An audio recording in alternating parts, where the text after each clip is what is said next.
So now the mic is on. Yeah.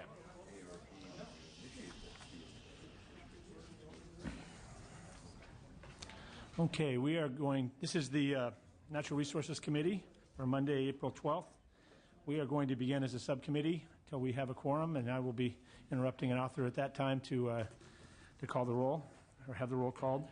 The hearing is televised for any of you who wanted to star on closed circuit television.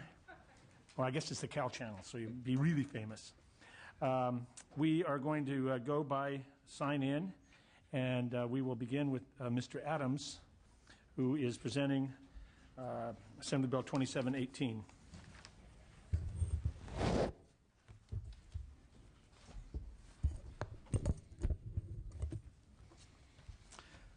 Thank you very much, Mr. Chairman, members of the committee. It's a pleasure to be with you this afternoon.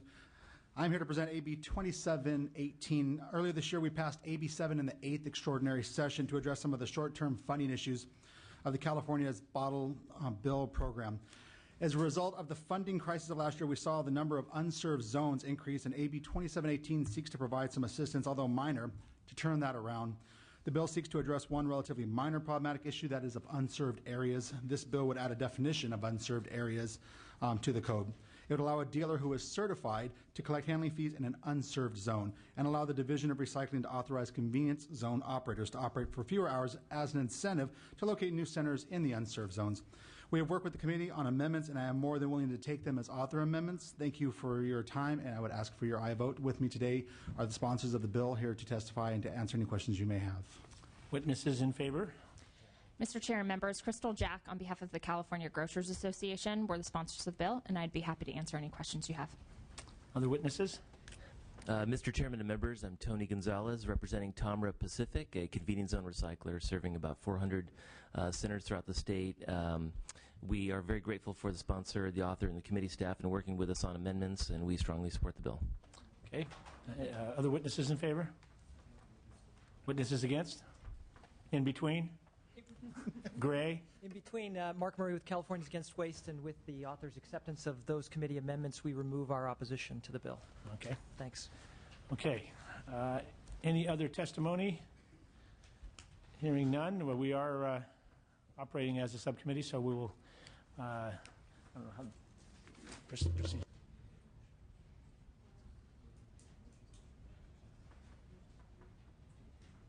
We will be taking a motion and a vote. Somebody's BlackBerry is going off.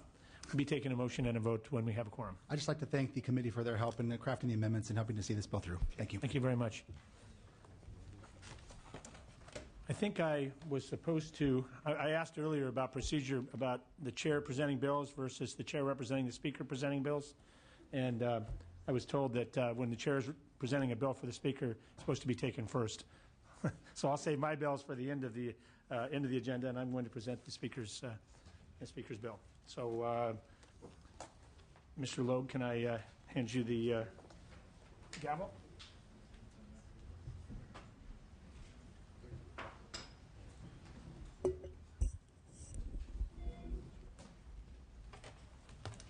Waiting for Arnie.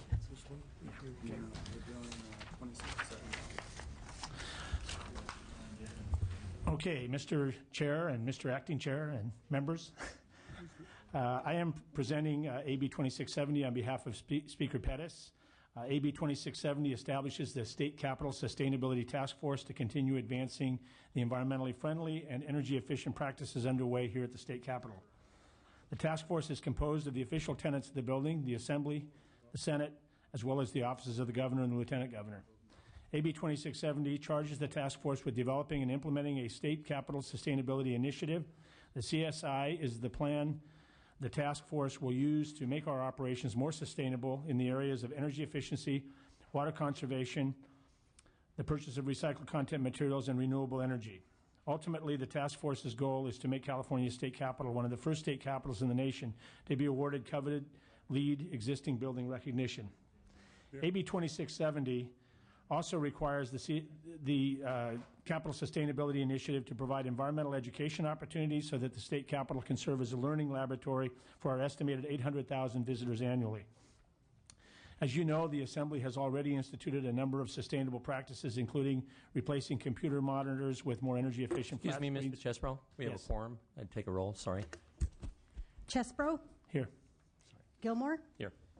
Brownlee, De Leon, Hill, Huffman, Knight, Logue, Skinner.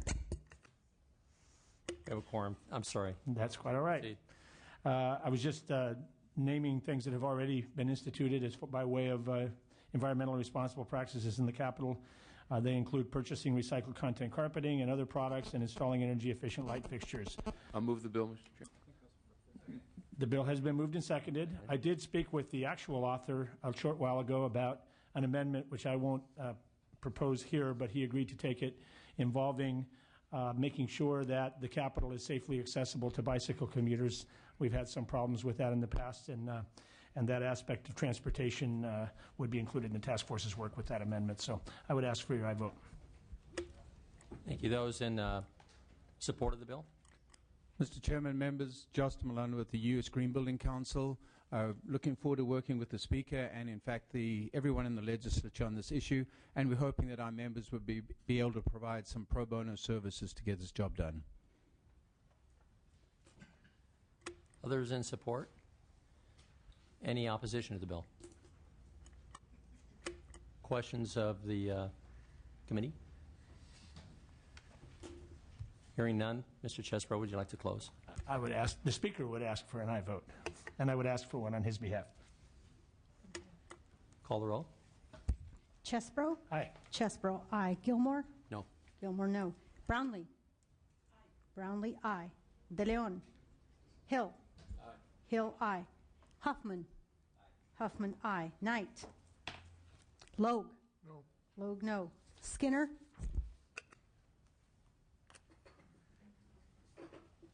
Needs one vote. Okay. On call. That bill is on call. Let's see. We had item 18, AB 2718, which was the Assemblyman Adams recycling beverage container bill. I'll move the bill. Bill's been moved for, just in case anyone has any question, the staff, the committee recommended amendment has been accepted and the opposition was removed. So it's been moved and seconded. Can you call the roll? Chesbro, Aye. Chesbro, aye. Gilmore, Gilmore, aye. Brownlee, Brownlee, aye. De Leon, Hill, Hill, aye.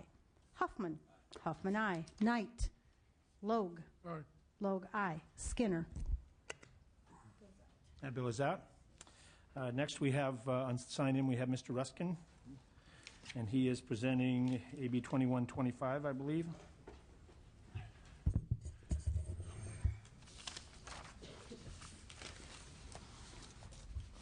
While you're setting up there, let me announce that there were 3 items pulled from today's agenda that will be held on April 19th, in case there's folks in the audience who came for those items. Item 14, AB 2601 by Mr. Jeffries. Item 17, AB 2691 by Mr. Hall. Item 21, AB 1704 by Mr. Jeffries. And with that, Mr. Ruskin. Thank you, Mr. Chair. I'm presenting AB 2125, a bill that will enhance California's ability to manage and protect ocean resources.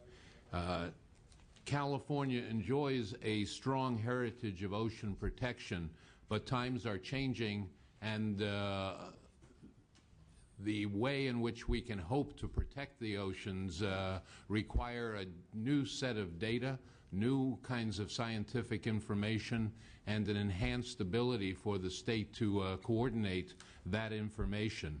The OPC, which is presently in charge of current efforts to coordinate such efforts, has long supported cutting-edge research, but pursuant to its responsibility, it conducted a thorough investigation and participated in a workshop with a wide range of stakeholders last year. And what they have found was that In terms of the information, the data, and the tools that various state and regional agencies need to protect our ocean resources, there is a real lacking. Either agencies are unaware of data and tools that are available, or if they are aware of them, they don't know how to access them, or if they can access them, it is doubtful that they are able to adequately utilize them. This is referring to a wide range of scientific data as well as the newest geospatial planning tools. AB 2125 does three things, basically. It specifies that the Ocean Protection Council, in furtherance of its duties, will further assess the needs of California's public agencies with respect to their abilities to gather, manage, use, and share information and scientific decision support tools. It states that based on their findings, it will increase the amount of information available to agencies, and it states that it will adapt existing information tools or help identify new tools to support the state's information needs.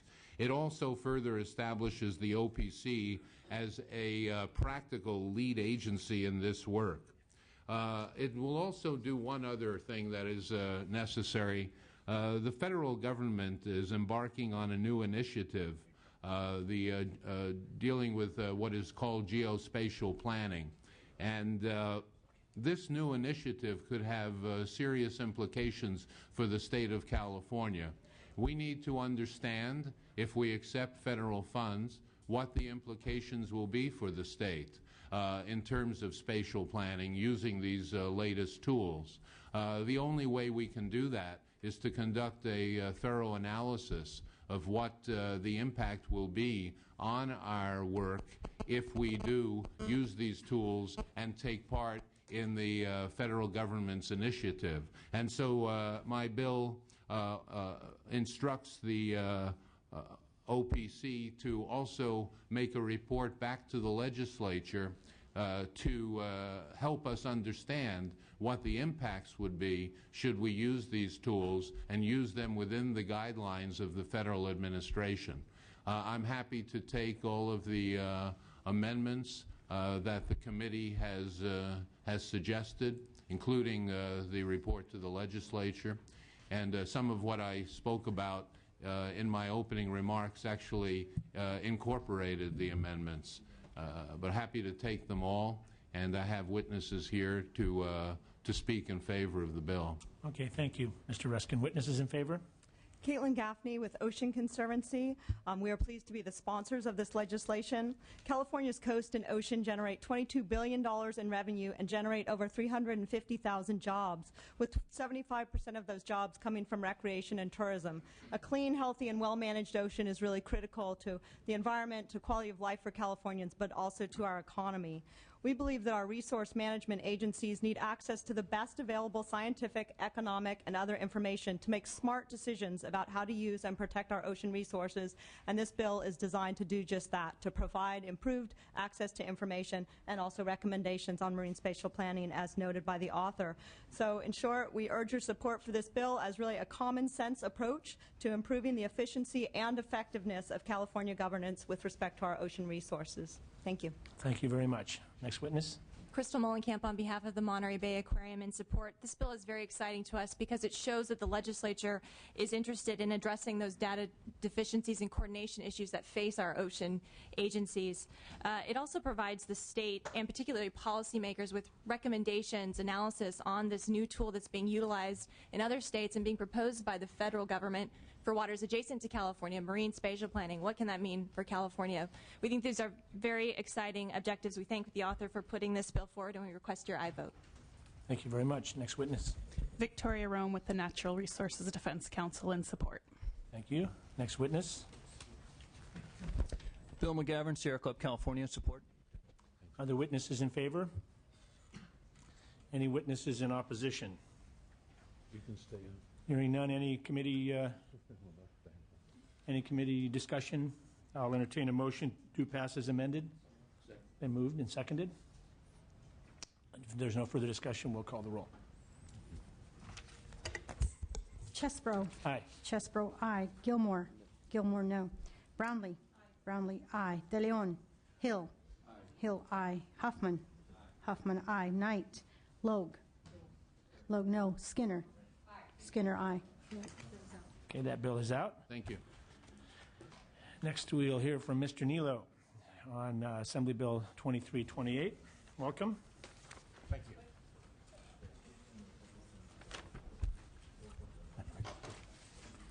Good afternoon, Mr. Chair and members of the community. I am presenting AB 2328. It truly is a simple measure. So oftentimes a very complicated and even controversial bill is presented with those words introducing it. This is a simple measure, but it truly is. It merely would require that a seat be designated for a small business person on the California Air Resources Board. I know that there can at times be small business owners on the board, and I think indeed that's the case now, but it does not guarantee it. The vast majority of business entities in the state of California are small businesses, and by vast majority I don't mean 51%, I mean like 90%. And we all know that most of the employment is generated by small businesses, and the unfortunate fact is small businesses are uniquely challenged in meeting regulations of any sort. I'm not commenting one way or the other on regulations. I'm just pointing out that small businesses in particular lack the resources that medium and definitely larger sized businesses have in satisfying regulatory requirements, or even for that matter, understanding what they are. So having the perspective of the small business owner on the Air Resources Board would be very valuable for the board, would be very valuable for the state, and would be very valuable for the small business community. So as I said, I think it's a fairly simple measure. I have here a couple of people in favor, but the sponsor of the bill is the National Federation of Independent Business, and to my right is Michael Shaw with that organization. Okay, before I accept a motion, I want to say that the committee has offered an amendment. I understand Mr. Nilo is accepting of that amendment, which is rather than having one of the small business designation be one of the public members, that it be any one of the seats on the air board be a small business member, so that it leaves a greater possibility of range of which of the seats it would be for the governor to appoint. Correct. That's acceptable. Okay. So it's moved as amended. Is that correct? Mm-hmm. Yeah. Moved and seconded. Witnesses in favor? Thank you, Mr. Chairman, members of the committee. Michael Shaw with the National Federation of Independent Business. We're happy to sponsor this bill on behalf of California's million-plus small business owners. In the state of California, approximately 98% of businesses are considered small businesses. They're responsible for over half, about 52% of California's private sector employment. And it varies from time to time, but they're roughly responsible for creating about 3/4 of California's new jobs. So they are vital to our economic stability and growth. As such, we believe that it's appropriate to require that one of the members of the Air Board, as proposed to be amended, is a small business owner. We believe that having a seat at the table is particularly important for this group of businesses because of their importance to our economy. It does not this bill, I should say, does not pass judgment on any existing proposed or future regulations that we're unaware of at this time. It simply says that California's small businesses are so important to our economic vitality, and the potential impact of regulations on these businesses is significant, that they should have a voice in the decisions that are made. We do appreciate the lengths to which the Air Resources Board has gone to include small businesses in the regulatory process. But we believe it's appropriate to take this one additional step to ensure that they have a voice in those decisions. Thank you. Next witness in Chair, favor. members of the committee, Deborah Matos, representing California Independent Oil Marketers Association. These are family businesses. 98% of the members are truly inherited family businesses, and they think this is a very fair and reasonable bill. We accept the amendments as well. Thank you. Thank you. Next witness in favor. Mr. Chair and members, Matthew Hargett with the California Business Properties Association. A large majority of property owners, commercial property owners in the state, are small businesses. The scoping plan for AB 32 looks towards businesses of these types to reduce 19 million metric tons of greenhouse gases over the course of implementing AB 32, and we think it would be very good to have somebody on the Air Resources Board that can represent the interests of these businesses. We support the bill and urge your aye. Thank you. Thank you very much. Next witness. California Trucking Association, also in support of the measure, especially as amended. Thank you. Thank you very much. Any additional witnesses in favor? Any witnesses in opposition?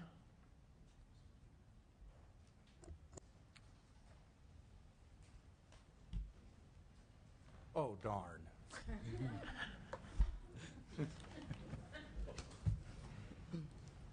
Proceed.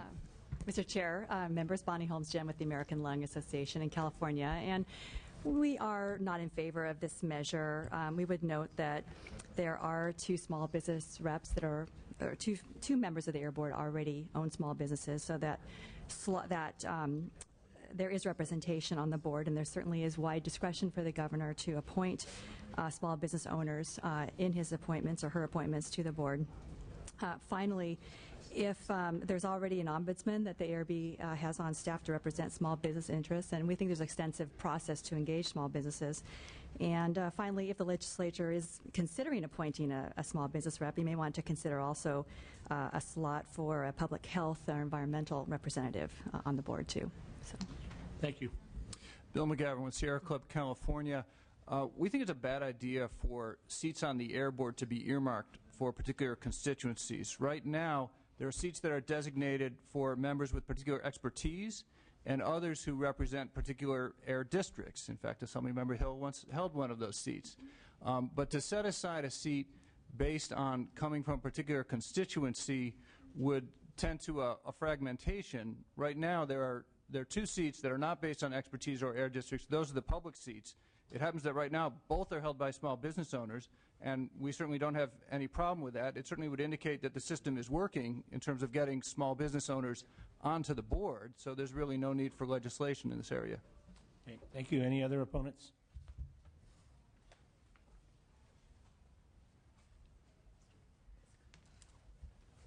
Nidia Bautista with the Coalition for Clean Air, also in opposition. And I did just want to ask, in terms of the amendments, though we appreciate the author's efforts to try to make it more reasonable, there's a lot of questions in terms of how that would be implemented, I think, relative to any open seats and a specific already designated seat, for example, in the Bay Area or San Joaquin Valley. Does that mean that the governor then only would have to pick from an existing small business person, and if that person isn't there, then what would happen? So, but we're basically in opposition at this point. Thank you.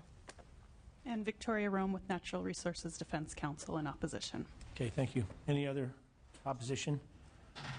Members, with the amendment, I'm prepared to recommend a do pass, and I'm prepared to support it. So, yes. Thank you, Chair, and thank you, Mr. Nilo, for accepting the amendment. I think it would have been difficult to support it if it was limited to only those two public members, but given that it's now broadened and at least it provides for any member of the CARB to fill that slot, while they could also fill an additional slot clearly. But I do think that it's a worthwhile consideration, considering how the emphasis we've all had in trying to make sure that our implementation of AB 32 protects jobs, and given that I don't know if the 90% is quite accurate. I think the figures I've seen is about 80% of jobs in the state of California are provided by small businesses, so I think it's reasonable. Thank you. My mind suddenly went blank. Mr. Gilmore, thank you. My mind's been blank for 15 months, Mr. Chester. Join the crowd, Mr. Gilmore. I want to commend you for the bill. And whether it's 80 or 90% really of small businesses, clearly the small businesses in the state of California generate a ton of jobs, which we're lacking here in the state. I commend you for it.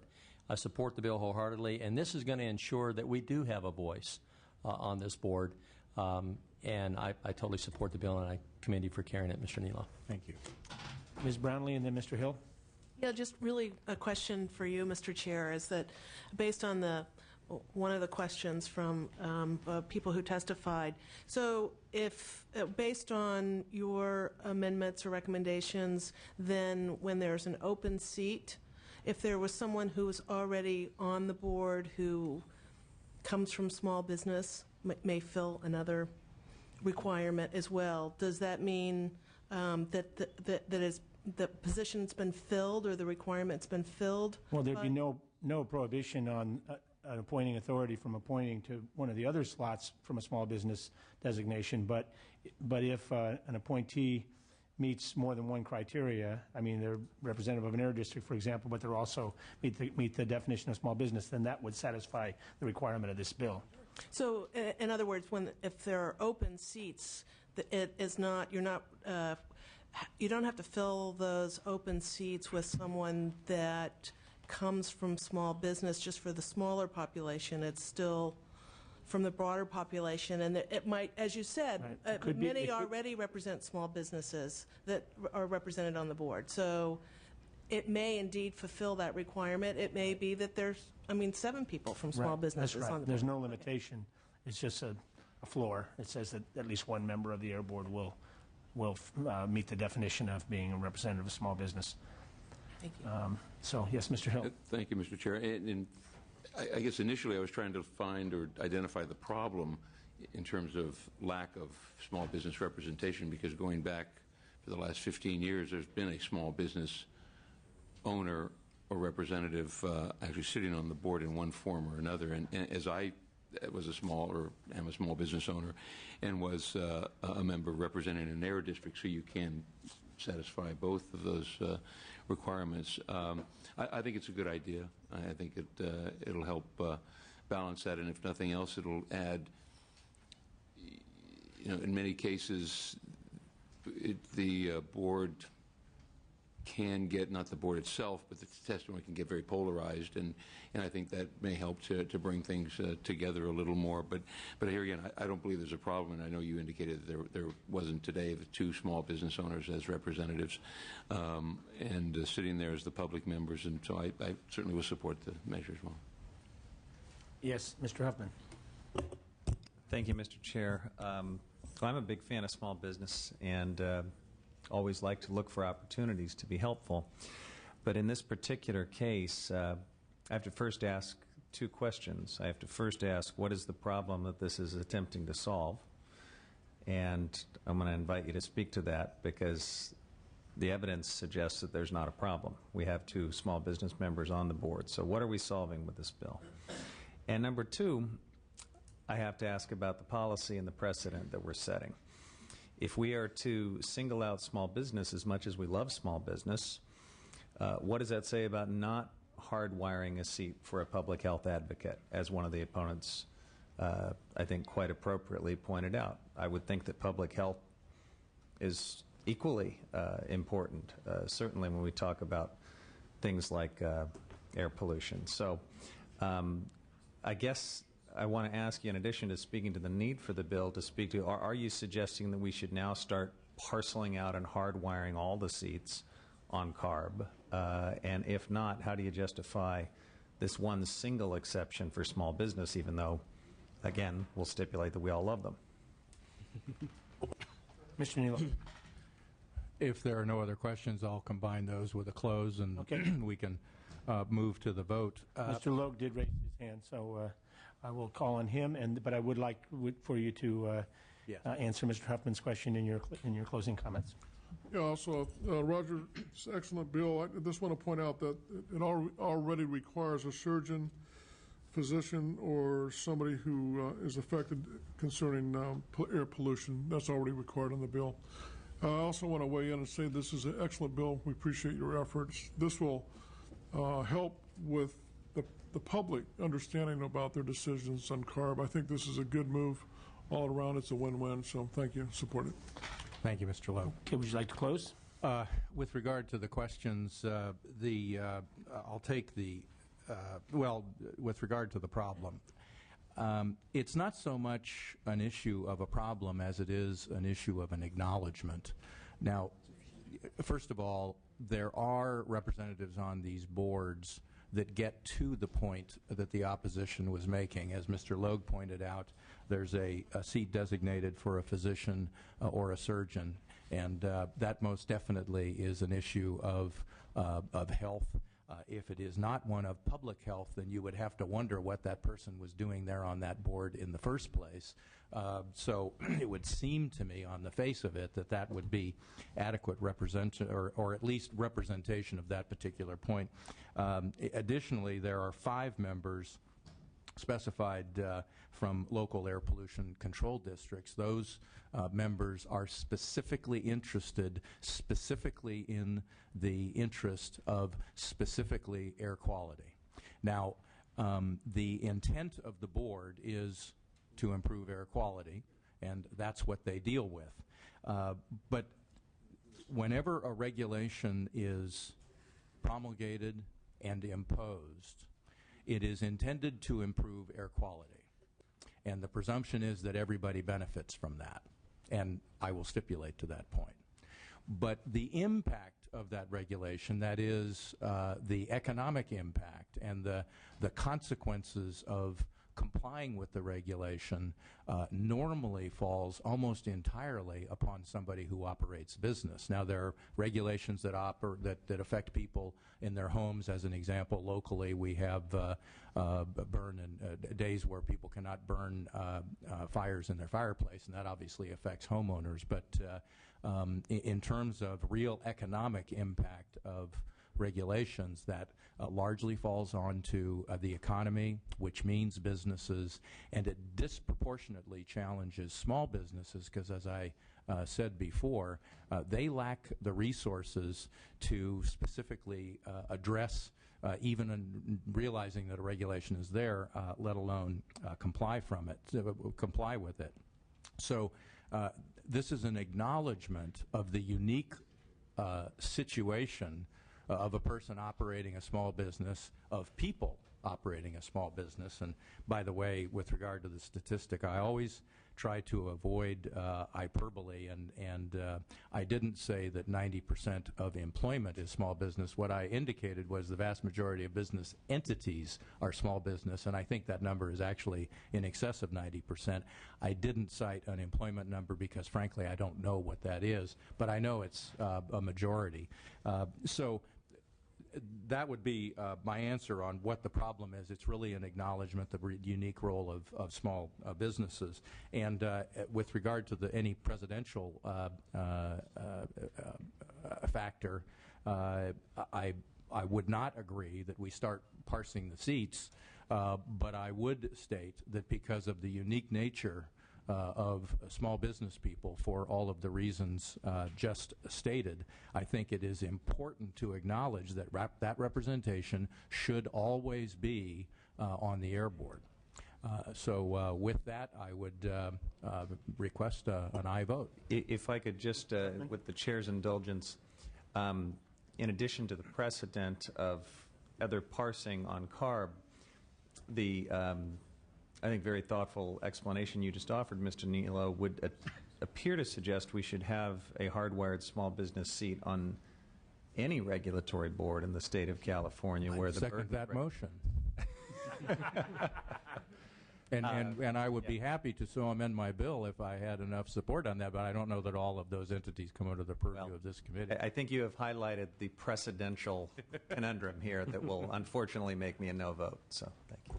I understand. Well, let me just make since I guess as chair I get the last word, let me just make a closing comment that, frequently we approach these things from an enforcement standpoint when what we ought to be looking at is compliance. What we ought to be looking at is how do we get there. And so I would hope, this is no guarantee of this because it depends on the appointing authority and what small business person they appoint, but I would hope that this would lead to some voice on the Air Board that would be for finding the solutions that can help business along at the same time as solving the environmental pollution problems. And that would be my own hope in voting for this. So that being said, can we call the roll, please? Chesbro. Aye. Chesbro, aye. Gilmore. Aye. Gilmore, aye. Brownlee. Brownlee, aye. De Leon. Hill. Hill, aye. Huffman. Huffman, no. Knight. Logue. Logue, aye. Skinner. Skinner, aye. Bill was out. That bill is out. Thank you, Mr. Nilo. If Mr. Leno is within Leno, if Mr. Leno is within earshot, you're next in sign in order. But if you're not just out in the hall and about to step in here, I'm going to say we'll give him a few moments by going to consent. Consent calendar consists of item 6, AB 2179 Monning, and item 12, AB 2565 Amiano. There's a motion. And this 2179 has to go to local government. And AB 2179, it's due pass, refer to local government. So those are the two bills on consent. I heard a motion. Did I hear a second? Oh, who did the motion? Okay. Okay, moved and seconded. Can you call the roll on that, please? Chesbro. Aye. Chesbro, aye. Gilmore. Brownlee. Brownlee, aye. De Leon. Hill. Hill, aye. Huffman. Huffman, aye. Knight. Knight, aye. Logue. Logue, aye. Skinner. Skinner, aye. That consent calendar is out. In the absence of Mr. Leno, I'm going to call on Mr. Hagman, who has ACR 47, I think. 143. Your handwriting's not so good. That's not criteria for being an effective legislator. So, yeah. Thank you, Mr. Chair. Thank you, members, for taking this. Good afternoon. AC 143 will urge the Environmental Protection Agency, EPA, from acting independently from Congress when declaring new pollutants under the Clean Air Act. Let's not forget the elected body here, that we are elected by our residents to represent them, and sometimes when you look at the full picture, a lot of these boards and commissions that are established are very focused, and for a point, they have their job to do as well.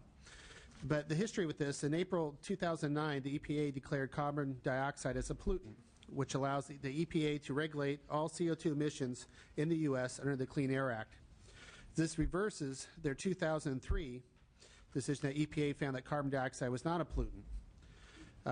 In August of 2006, the EPA General Counsel, Robert Fabricant, concluded that since the Clean Air Act does not specifically authorize regulation to address the climate change, CO2 is not a pollutant.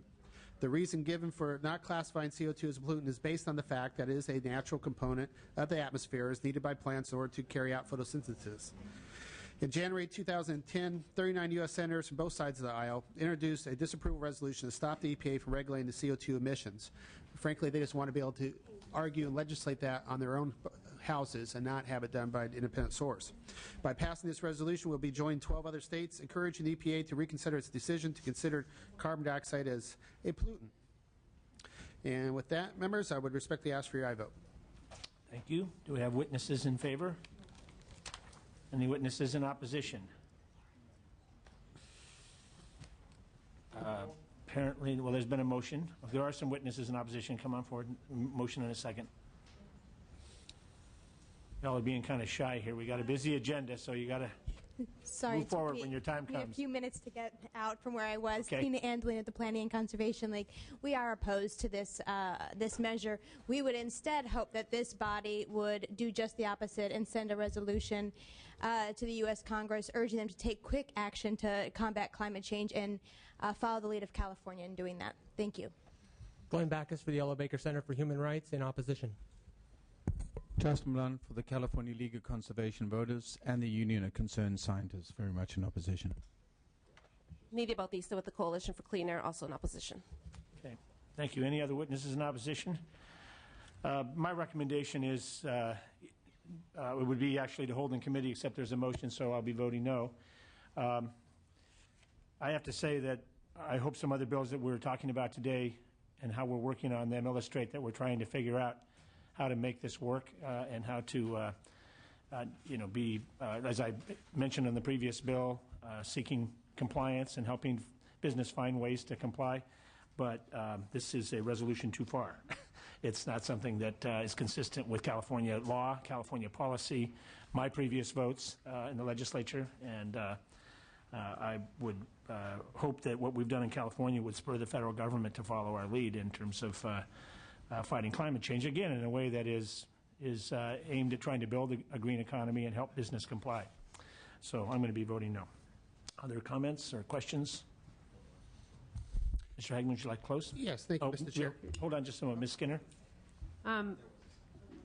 Mr. Chair, thank you very much for recommending a no vote because it was actually a long, hard-fought effort on the part of many states and many people across the country to get the EPA to finally recognize CO2 as a pollutant when it relates to climate change.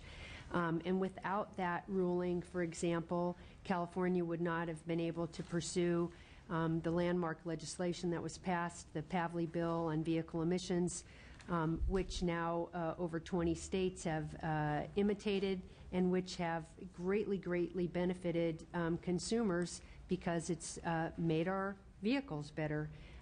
And our American auto manufacturers were able to meet, and were actually able to meet those regs even prior to the year that the regs were going to be asking vehicle models to go on the market. So I think that this is not a good action to do at this time, and I appreciate and thank the chair for your recommendation. Mr. Hagman. Thank you. I would say that basically this resolution is not opposed to what our other witnesses, opposition, or Ms. Skinner has said. Basically, all we're asking is for Congress to take this up versus the EPA to do it up on its own. Because I think the facts and the history and the surrounding, the whole picture, so to speak, needs to be debated, needs to be looked at and studied and understood. And to have an independent body or board do that without legislative oversight, which is what our elected job is to do, is to look at these things and decide what the benefits and the costs are to our residents that we represent.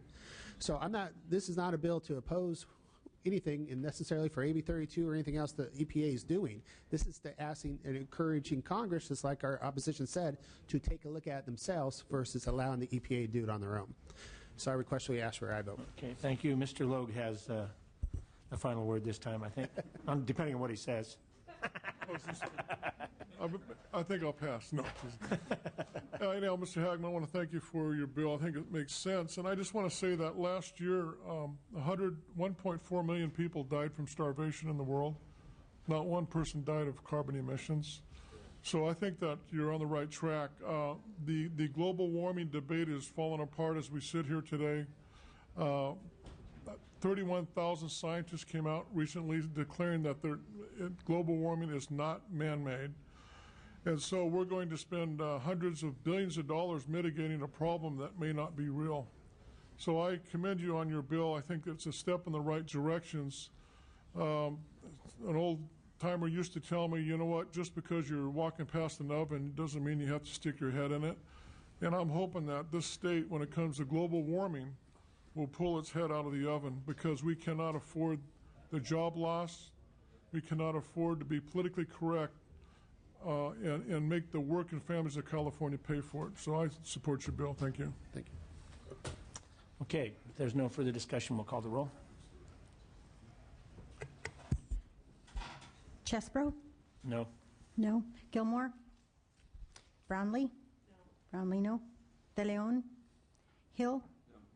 Hill, no. Huffman? Huffman, no. Knight? Knight, aye. Logue? Logue, aye. Skinner? Skinner, no. It needs at least 3 more votes. So, thank you, Mr. Chairman. Thank you. We will next call on Mr. Berryhill, who has 2 bills. First, item number 1, which is AB 1692.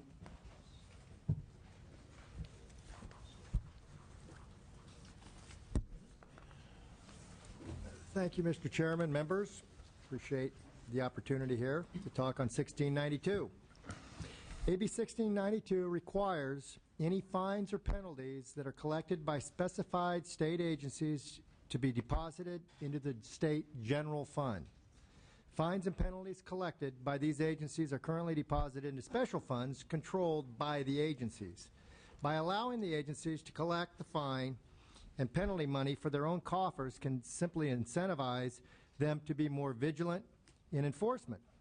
However, it can also create perverse incentives that lead to exploitive approach to enforcement, simply to raise revenue for the agency themselves, especially during these very difficult times. these difficult budget times. Our regulatory agencies ought to be enforcing rules and regulations when it best serves the public interest, not when it simply is more profitable for the agency. In a sense, we've kind of created free enterprise capitalist systems of some of our agencies, and it's concerning. Are you saying government shouldn't be run like a business? Not when it comes to leveling fines on business. This bill does not seek to reduce funding for any of these agencies. The legislature can simply appropriate back all the money it collects in the fines and penalties.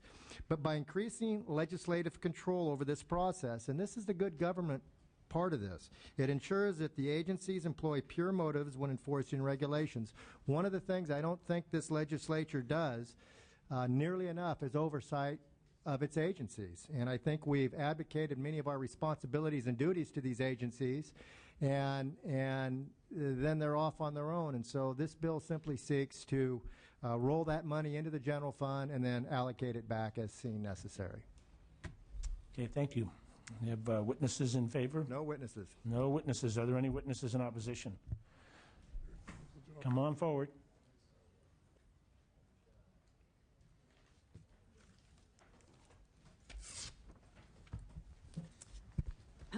Mr. Chair, members, Bonnie Holmes-Jen with the American Lung Association in California, and we are opposed to this bill and would note that California depends on our regulatory agencies to have strong enforcement programs.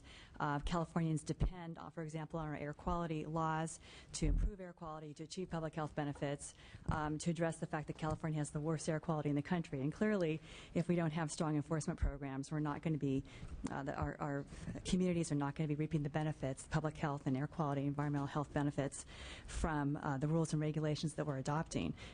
So we don't think there's any rationale to say that there's bounty hunting or that the agencies are profiting. The agencies are going out there, enforcing the laws, and using the revenues to clean up the air and get those benefits back to our communities. So we oppose this bill. We urge your opposition. Thank you. Next. Bill McGarren with Sierra Club, California. These agencies are almost entirely independent of the general fund. So I would say that's a good thing for California taxpayers, that we're spending almost no tax money to fund the work of these important agencies. The fines and penalties are an important part of their funding, and putting that into the general fund, I don't think it's going to increase oversight at all. The legislature already exercises oversight through the budget process, so we oppose. Thank you. Next witness. Thank you. Tina Andolino, the Planning and Conservation League. We're also opposed to this measure for the reasons previously stated. Thank you. Justin Malone for the Union of Concerned Scientists and the California League of Conservation Voters opposed. Next witness. Tom Addison with the Bay Area Air Quality Management District in opposition. Thank you. Next witness. Nidia Bautista with the Coalition for Clean Air, also in opposition. Andy Katz with Breathe California, also in opposition. Okay. Committee discussion. Yeah. What's that? Who moved? Second. Been moved and seconded. Mr. Hill. Mr. Chair, thank you. And as someone who comes from a regional air district and noticing that the funds, the penalty funds go into a special air control prevention fund that's not used for general fund obligations. I mean, they use them for those special clean air initiatives that are important.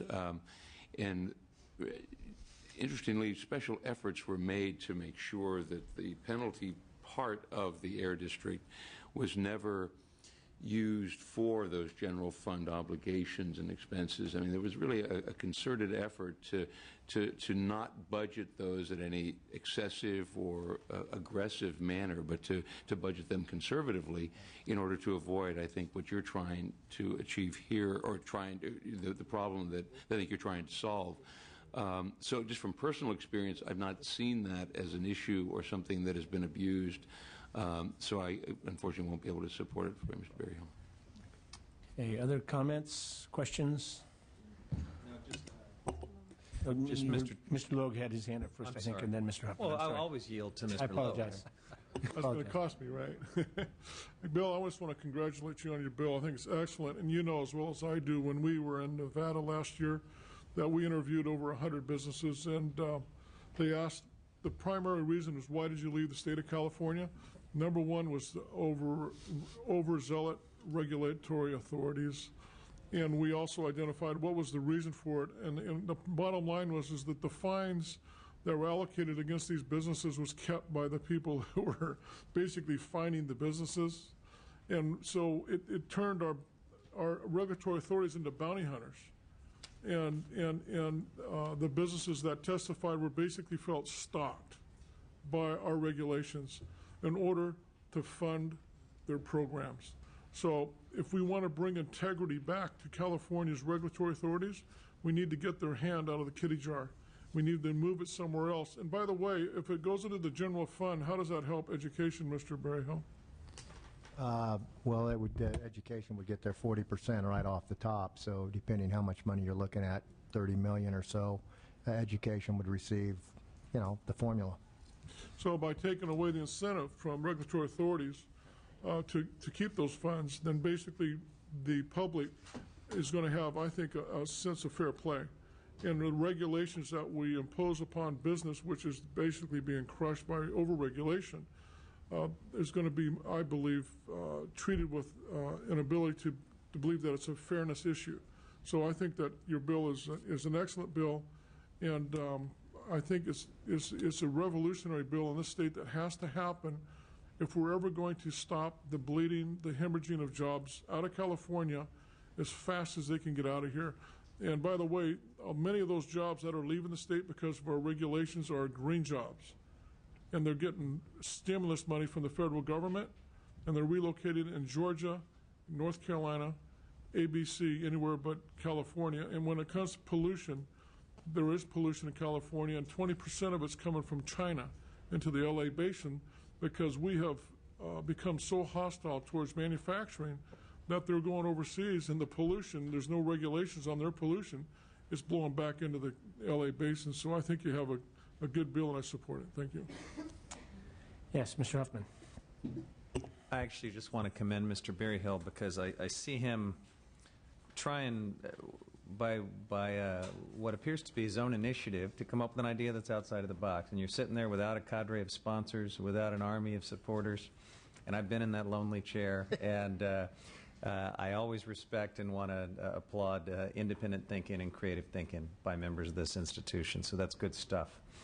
In this particular case, though, I think we just highlighted one of the problems. It was mentioned that this is easy. You take it into the general fund, you appropriate it back, and yet we just pointed out, oh, there's that Prop 98 problem. That becomes Prop 98 revenue, which means you don't send it all back. You take a cut, you move it over here to K-12, and then you have something less than what went in that goes back. So it's not, I think, accurate to say that this would be a revenue-neutral exercise for the agencies that have been relying on this funding.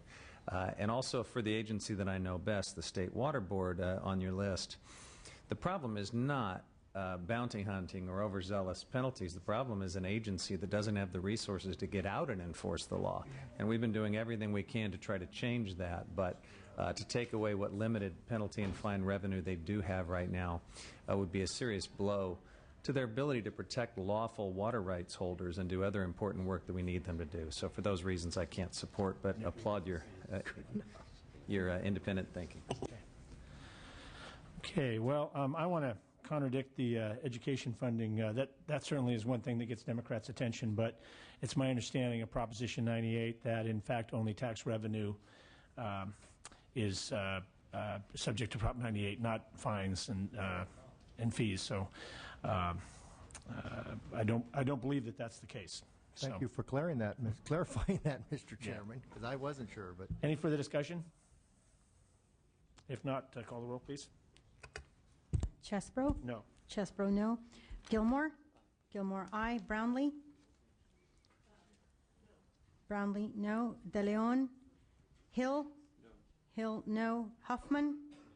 Huffman, no. Knight? Knight, aye. Logue? Logue, aye. Skinner? Skinner, no. Okay, motion fails? Yep. Motion fails. We will move to item 11, which hopefully we will be able to find more success on and common ground on. Well, and to the point that Assemblymember Huffman made, that was an idea that was one of those, you try to get better government here, try to constantly look to improve accountability. and you listen to businesses that have left the state as their number one point, and that's what spawned the idea, and I think it's something we all need to be conscious of constantly, is trying to improve the way this institution operates, and especially with regards to oversight, because I don't see as much as I'd like to see of it. So, with that, we have AB 2469, and before I ask you to talk, let me say that the committee has, and I think it's being passed out if you haven't received copies yet. Oh, it has been passed out, okay.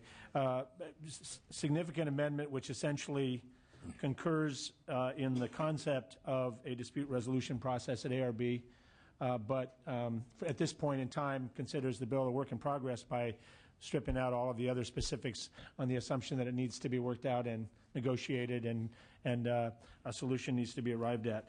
Many other agencies have, I'm doing your work for you here, but many other agencies have dispute resolution processes built in. We think those should be looked at and considered in determining exactly how that process should work.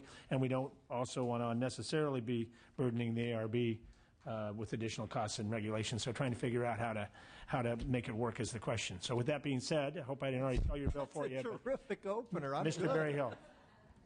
Mr. Berryhill. I will read my opening statement anyway. Today I'm pleased to present to you AB 2469 that provides for a fair and equitable method of resolving disputes between the California Air Resource Board and those who are regulated by the board. This bill is not without precedent. Nearly every single state board or commission with regulatory authority has a formal dispute resolution process that allows both sides to present their case in a fair and just manner. Local air quality management districts likewise have administrative dispute resolution processes, including the Bay Area and South Coast AQMDs, whose process this legislation is based on. Neither this bill nor the hearing board it creates grants polluters any sort of exemptions to any of the rules or regulations administered by the ARB. It simply brings the ARB into line with what is being done at the local level and among other state boards. It will help ensure that AB 32 is successfully and fairly implemented by cutting down on unnecessary litigation involving the ARB and regulated parties, thereby saving the state money by reducing additional burdens on both the court system and executive branch's resources. This bill is sponsored by the California Council for Environmental and Economic Balance, a coalition of business, labor, and public leaders, and I respectfully ask for your aye vote. Okay. Thank you. Before we go to witnesses, one other thing I was going to say is that from a committee prerogative standpoint, I think it's really important to point out that we're not washing our hands of it. Right. So obviously it's going to be a process that's going to go out through the legislative process. We're more than likely going to want this back so we can ratify what comes. And I'm very appreciative of the committee chair and your staff for working with us, and this is a work in progress. Okay. With that. Yes. Thank you. Bob Lucas, representing the California Council for Environmental and Economic Balance. We are the sponsor of this measure. We think that this is a very important issue that needs to be addressed to assure successful implementation of AB 32 and fair compliance with it. And part of the basis for that is that the Air Board is currently in the process of adopting many new regulations to implement AB 32. These are detailed regulations with many detailed requirements having to do with inventory, mandatory reporting, refrigeration of all things, many highly technical issues. And we're concerned that these details are going to give rise to ambiguities and potential disputes. And we'd like to see these issues resolved in a fair and open manner, transparent manner, so that all parties can move forward for compliance and not worry about whether the executive officer may have the time to actually address these specific technical issues when they arise. And so just to facilitate things, we did ask an expert witness to come with us today who has extensive experience in the operation of hearing boards and these processes. Mr. Ken Manister, a law professor with Santa Clara Law School. Among other of his experiences is 17 years on the Bay Area Air Quality Management District Hearing Board with 11 years as its chair. And we're just asking him if he could just address the benefits of these hearing boards and why they work to everybody's benefit. Thank you. Thank you. Thank you, Mr. Chair and members of the committee. I've been trying to say this briefly. I've written an article about it that runs over 100 pages. I think probably to go through that would be a real bad idea. Good instincts there. Thank you. Obviously, this bill is drafted very closely tracking the language of the Health and Safety Code that provides for variances. Variances are very well-established tool of the 35 air pollution control districts in the state. They are, if I might summarize, they are temporary exemptions from the air pollution laws and regulations. They are orders for a very limited period of time that allow temporary easing of requirements. They always contain detailed operating and reporting conditions on how the recipient of the variance, or in this instance, as this bill calls them, dispute resolution orders, how that recipient will be allowed to operate during the variance period. I think to sum it up, there are two main reasons why these types of orders make good sense, why they're so well established in California air pollution control practice. The first reason is it's the fair thing to do. The core concept, which the legislature adopted decades ago, is that if a diligent and responsible pollution source temporarily cannot comply with specific pollution control requirements and can't do so for good reasons that are beyond its reasonable control, then it shouldn't be subject to legal penalties, at least for a while. It should be given some leeway in the nature of a safety valve for as long as is needed to accomplish compliance. That's really the gist of it. It's fundamental fairness. The second reason, I think, is that these types of orders keep the regulated community actively and realistically connected to the regulatory process. This kind of connection to the regulators through the variance process or the dispute resolution order process that's proposed here keeps important industrial and commercial and public service activities and employment stable and continuing, thus avoiding unjustified economic hardship and disruption. I believe, and I've seen this from my experience on the hearing board and in other capacities, that air pollution problems are solved most quickly, most effectively when the polluter's own resources are combined with the regulator's expertise to try to figure out just what the difficulty is and how it can be solved. In other words, it's a cooperative approach, and that's what variances have always done, and that's what, as I understand this bill, that's what the dispute resolution orders would do. There's just two final points. One is that variances are only granted in accordance with the statutory criteria. They are only given to those who deserve them, and the statute has language that's been there for well over 30 years that's well understood by folks working in the air pollution realm to indicate what has to be shown in order to deserve this. If you don't deserve it, if you can't show that you've been diligent and that you have a responsible program for solving the compliance problem, you shouldn't get a variance. You shouldn't get a dispute resolution order. The last point is, and I understand this bill focuses on the California Resources Board, the California Resources Board has used variances before, but not extensively. In the early 1990s, the ARB did include a variance process in its regulations on aromatic hydrocarbon content of diesel fuel. The ARB also, of course, for many years has supervised variances issued by the Air Pollution Control District. So this is certainly something the ARB is very familiar with. I hope that summary is useful to you. If there are any questions I can answer, I'd be happy to do so. Any questions from members? Yes, Mr. Huffman. The committee analysis, I think, raised an important point, which is the bill provides no specific fee authority to fund the alternative dispute resolution process. I appreciate the amendments that we're considering here today, but they likewise include no fee authority. And they're also they still are very broad. They still refer to an ADR process that would apply to any person's ability to comply with any requirement, rule, etc. To ask that this process get underway without also addressing the funding side of it, it feels incomplete to me. I think I could get there to a support position if I felt we were creating the authority to also fund the process, but otherwise it feels like we're only going halfway there. If I may, we believe that there is fee authority within AB 32 itself, and there's other fee authority within the Air Resources Board for other activities such as this. So we think this would be funded through fees. I do think Mr. Huffman lays down a clear marker for the return of this bill later in the year, though, in terms of fleshing out some of these things in greater detail. What we do have before us is just general authority to the board, but I believe we will be, as the year goes forward and this committee needs to stay involved in that discussion, we'll be trying to work out something that can come back and will address many questions, including the one that you raised, Mr. Huffman. Ms. Skinner? Well, before I ask the question or my comment about the bill, so let me understand. So you're not taking amendments right now, or We are stripping most of all the language of the bill and replacing it with what you have before you here, which is essentially a direction to the Air Board to establish a process for dispute resolution. I do not believe, sitting here today and asking you to support this, that is what ultimately will be on the governor's desk and become law. And so there's an assumption that it's going to be worked on by the parties during the year and then be brought back to us later in the year for our agreement. And so this is certainly a good time, as Mr. Huffman did, to be raising concerns with the dispute resolution process to let the proponents know what it'll take to get out of this committee at the end of the year. Okay. Appreciate that. I didn't. I know you commented, but I hadn't caught that piece of paper that was on our desk. I appreciate the intention to try to have a clear,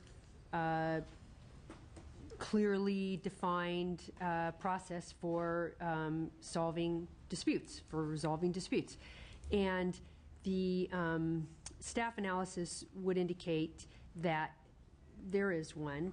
Whether obviously our proponents don't feel that it's adequate and feel that the explicit resolution, for example, for a air reg for a stationary source that is under an air reg, that there's a very explicit dispute resolution for that kind of process, and I think that's kind of the direction that you're looking for. Compared to, for example, what is now within ARB's process is that before regulation is adopted, under the rulemaking process, all parties have an equal opportunity to comment on proposed regulations, participate in hearings and workshops, lobby the board itself, etc. So you're clearly feeling that is not adequate. But my concern, I would have put it a little bit differently than Mr. Huffman did, but it's very similar, is that at the same point that we're trying to make sure that as we implement AB 32, that we do it in the most cost-effective way possible. We don't want to be we don't want to be expanding that staff beyond what it needs. I think some of us might argue it may be too large now. And if we set up either too cumbersome of a process or designate in a bill right now that, say, a new position has to be created or something like that, that may not be necessary. So I think we want to be very, very cognizant of what type of extra staff needs we're putting on it. So I think that the direction that our chair is going in trying to acknowledge that to satisfy the need, that you want a clear, defined dispute resolution process, I'm comfortable with that. I'm not as comfortable with how the language that you currently have. Okay. I might add in response, if I may, Ms. Skinner, that one of the reasons I have some openness and confidence in this is that we do have a functioning dispute resolution process. I believe at the regional water boards, the air districts, and also at the successor agency to the Integrated Waste Management Board, that seem to be functioning and not obstructing the regulatory process, so or causing huge problems. But I think we need to really be careful how we do it and not inadvertently create the problems that members are raising here. So yes, and I appreciate the chair's comments. I think I'm obviously not one that loves to grow government or anything, but having said that, as AB 32 implementation comes, it's a complex, we all know how complex it is, and there are going to be resolutions, and there's going to be times when one side's right and the other side's right. We need this, I believe, to help to deal with those with the Air Resource Board. I don't know if you guys have any other comments on that. But. No, the reason that we're suggesting this type of formalized process is to unburden the executive officer from having to get involved in all of these different decisions. I mean, the preliminary draft regulation just for the cap and trade program is 100 pages long. And there has to be between 20 and 30 discretionary decisions that the executive officer has to make just for that one rule. To tie him down with all of these other kinds of questions that are going to come up, we think is unrealistic, and we think that the whole program would perform better with this type of process. Okay, we wandered into the substantial conversation before we took all of the testimony. So before we go too much further down the line, I do want to call on Mr. Gilmore, who I think wanted to comment, and then I think we should try to continue with testimony. There's probably some other viewpoints that need to be represented in this discussion. So, thank you, Mr. Chair, and I want to thank the chair for willingness to work with the author. I think Mr. Magister, is that correct? Summed it up really nicely by saying it's the right thing to do, and I want to commend the author for the bill. Thank you. Other witnesses in favor? Mr. Chairman and members, Eloy Garcia for the Western States Petroleum Association. We also want to appreciate Mr. Berryhill's efforts in this bill and the committee's recognition that we do need a functioning, effective, and efficient dispute resolution process under AB 32. We are entering into a complex area where the Air Board is regulating, for example, stationary sources potentially for the first time, where we've had a dispute resolution for mobile sources for fuels. We have not and do not have one for stationary sources at the Air Board. We do have it at the air districts. All we are asking for and feel strongly that we need a functioning process in place to allow businesses in California to start preparing, to start understanding what processes will be in place as we move forward in implementation. So we appreciate the committee's flexibility and look forward to working with you and the committee and the author going forward. Thank you. Next witness. Bill Gregg on behalf of the California League of Food Processors. I second the comments that have been made as well. Thank you very much. Next witness. Bill's been moved. Is there a second? Second. Mr. Gilmore and Mr. Loeb moved and seconded. Brenda Coleman here on behalf of the California Chamber of Commerce in strong support for all the reasons previously stated. Thank you. Thank you. Any other witnesses in support? Witnesses in opposition? Or, the gray area? Stay here. I can understand, since we're saying the details will be fleshed out later, that I wouldn't expect folks to unabashedly say yes until the specifics are worked out. Certainly. Can I just clarify if Yes. the motion on the floor is the amended or is as amended? Correct. It is. Okay. Mr. Chairman, Bill McGavin with Sierra Club, California, and we have not seen the amended language, so I think I will just focus my comments on what we think should be the hallmarks of a dispute resolution process. It's important to retain accountability and fairness. So right now you have a rulemaking process which is very public. There are public workshops. Ultimately the rules are adopted by the board at a public meeting, and every member of the board is appointed by and serves at the pleasure of the governor. So we know where the lines of accountability go. Now, in the bill in print, that would all be subject to modification by one administrative law judge who reports to I don't know who.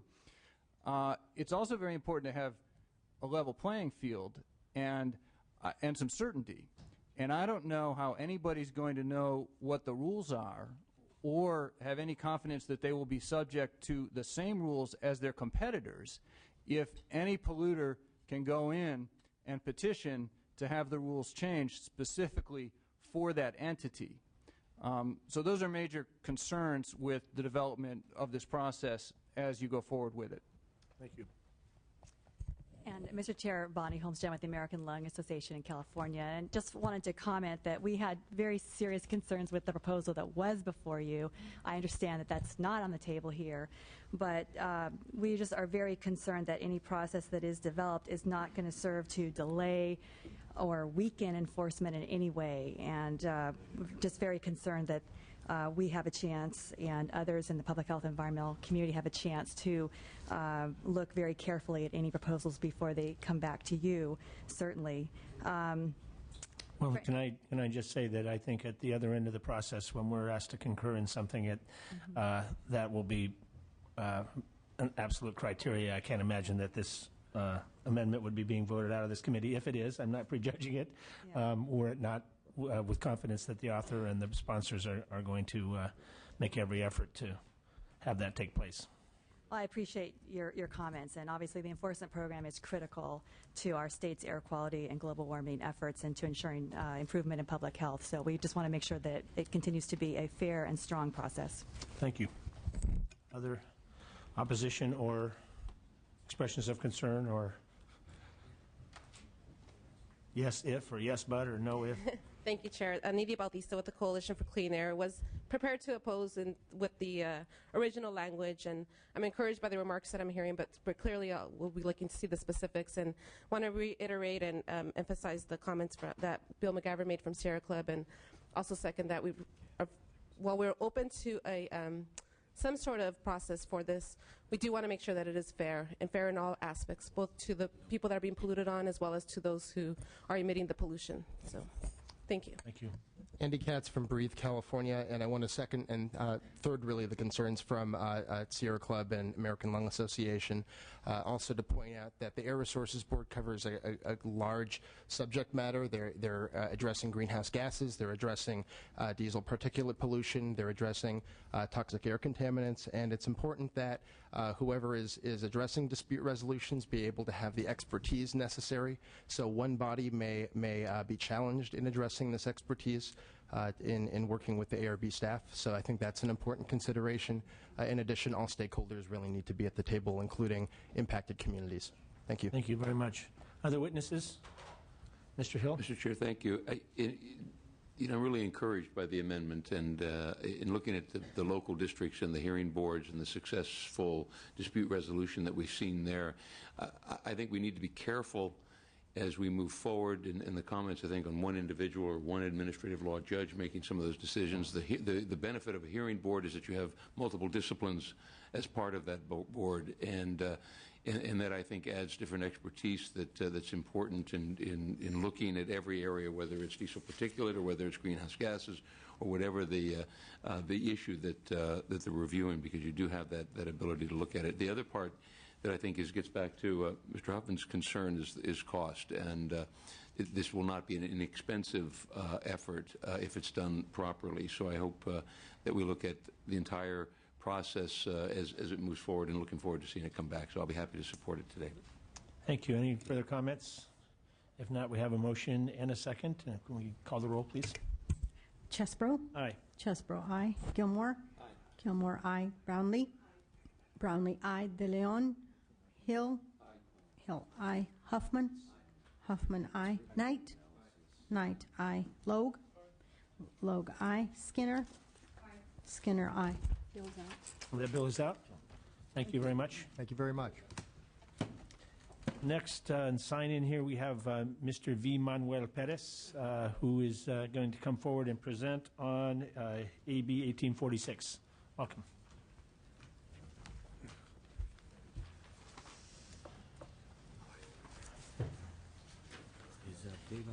And I should say up front, I'll let Mr. Pettis or his witnesses describe it further, but there's also amendments to this this bill from its original version. Well, thank you, Mr. Chair and members. This is hearing your comments earlier, Mr. Chair, and a different bill. This is a compliance bill. In my humble opinion, it makes a good sense type of bill. It's a bill of balance between environmental protection and as well economic stability and economic development and recovery. With all that being said, AB 1846, referring to it, the California Global Warming Solutions Act of 2006 establishes a comprehensive regulatory program aimed at reducing California's greenhouse gases to 1990 levels by the year 2020. A number of these regulations will require many California-based industries to make significant technological investments in their facilities for the purpose of complying with AB 32. California's existing environmental laws allow state, regional water, and air agencies to utilize a focused environmental impact report for projects seeking to install pollution control equipment or propose raw material process changes aimed at reformulating their product. There is nothing in current law that prescribes the same flexibility for projects to comply with AB 32. AB 1846 expands the use of a focused EIR for the installation of mandated pollution control equipment, also to include a pollution control project that reduces greenhouse gas emissions for the purposes of AB 32 compliance. Potential projects may include energy efficiency projects, diesel heater boiler replacements to steam generators, combined heating and cooling, tank infrastructure upgrades to comply with low carbon fuel standards, as well as the replacement of natural gas compressors to electric compressors. We're also proposing authors' amendments that are noted in the analysis to expand the list of state agencies which can use these focused EIR provisions to also include the California Energy Commission and the Public Utilities Commission. The bill has been narrowly drafted and assists in the reduction of California's greenhouse gas emissions and encourages job growth for specific projects seeking to upgrade technologically. With me today, I have Bob Lucas and Dave Arrieta, representing the sponsors of this legislation, the California Council for Environmental and Economic Balance. If I may, Bob Lucas, California Council for Environmental and Economic Balance. If I might, the creation of the Focus EIR goes back to 1993, and it was in a bill authored by Assemblyman Byron Scher. And it was a jobs bill at the time. And its purpose was very similar to today. If there's going to be an environmental analysis of the rule of expected impacts before the rule is adopted, then do you really need to redo that environmental analysis for any CEQA analyses that might be required for the project itself? The reason that we brought this bill forward and we're sponsoring it is because we wanted to clarify that the pollution control equipment that's mentioned in the statute includes whatever equipment might be necessary to implement AB 32. There's some ambiguity about that point. At some point, perhaps, that'll be settled, but as of now, it's questionable. And we thought it best to update this law to include AB 32 as part of the capture of the law. We did take some amendments after talking to some environmental organizations about how to better draft the bill. And we're doing that because we do not want to cut new ground here. We just simply want to clarify the application of this already enacted program to AB 32 type projects. And I might say that the update of the agencies to which it applies, the amendment that we were talking about, is taken to update the list. The Integrated Waste Management Board is on the old list. We need to update that. But we also wanted to include the Energy Commission and the Public Utilities Commission because we're not sure if they are or are not going to be adopting rules subject to or to implement AB 32.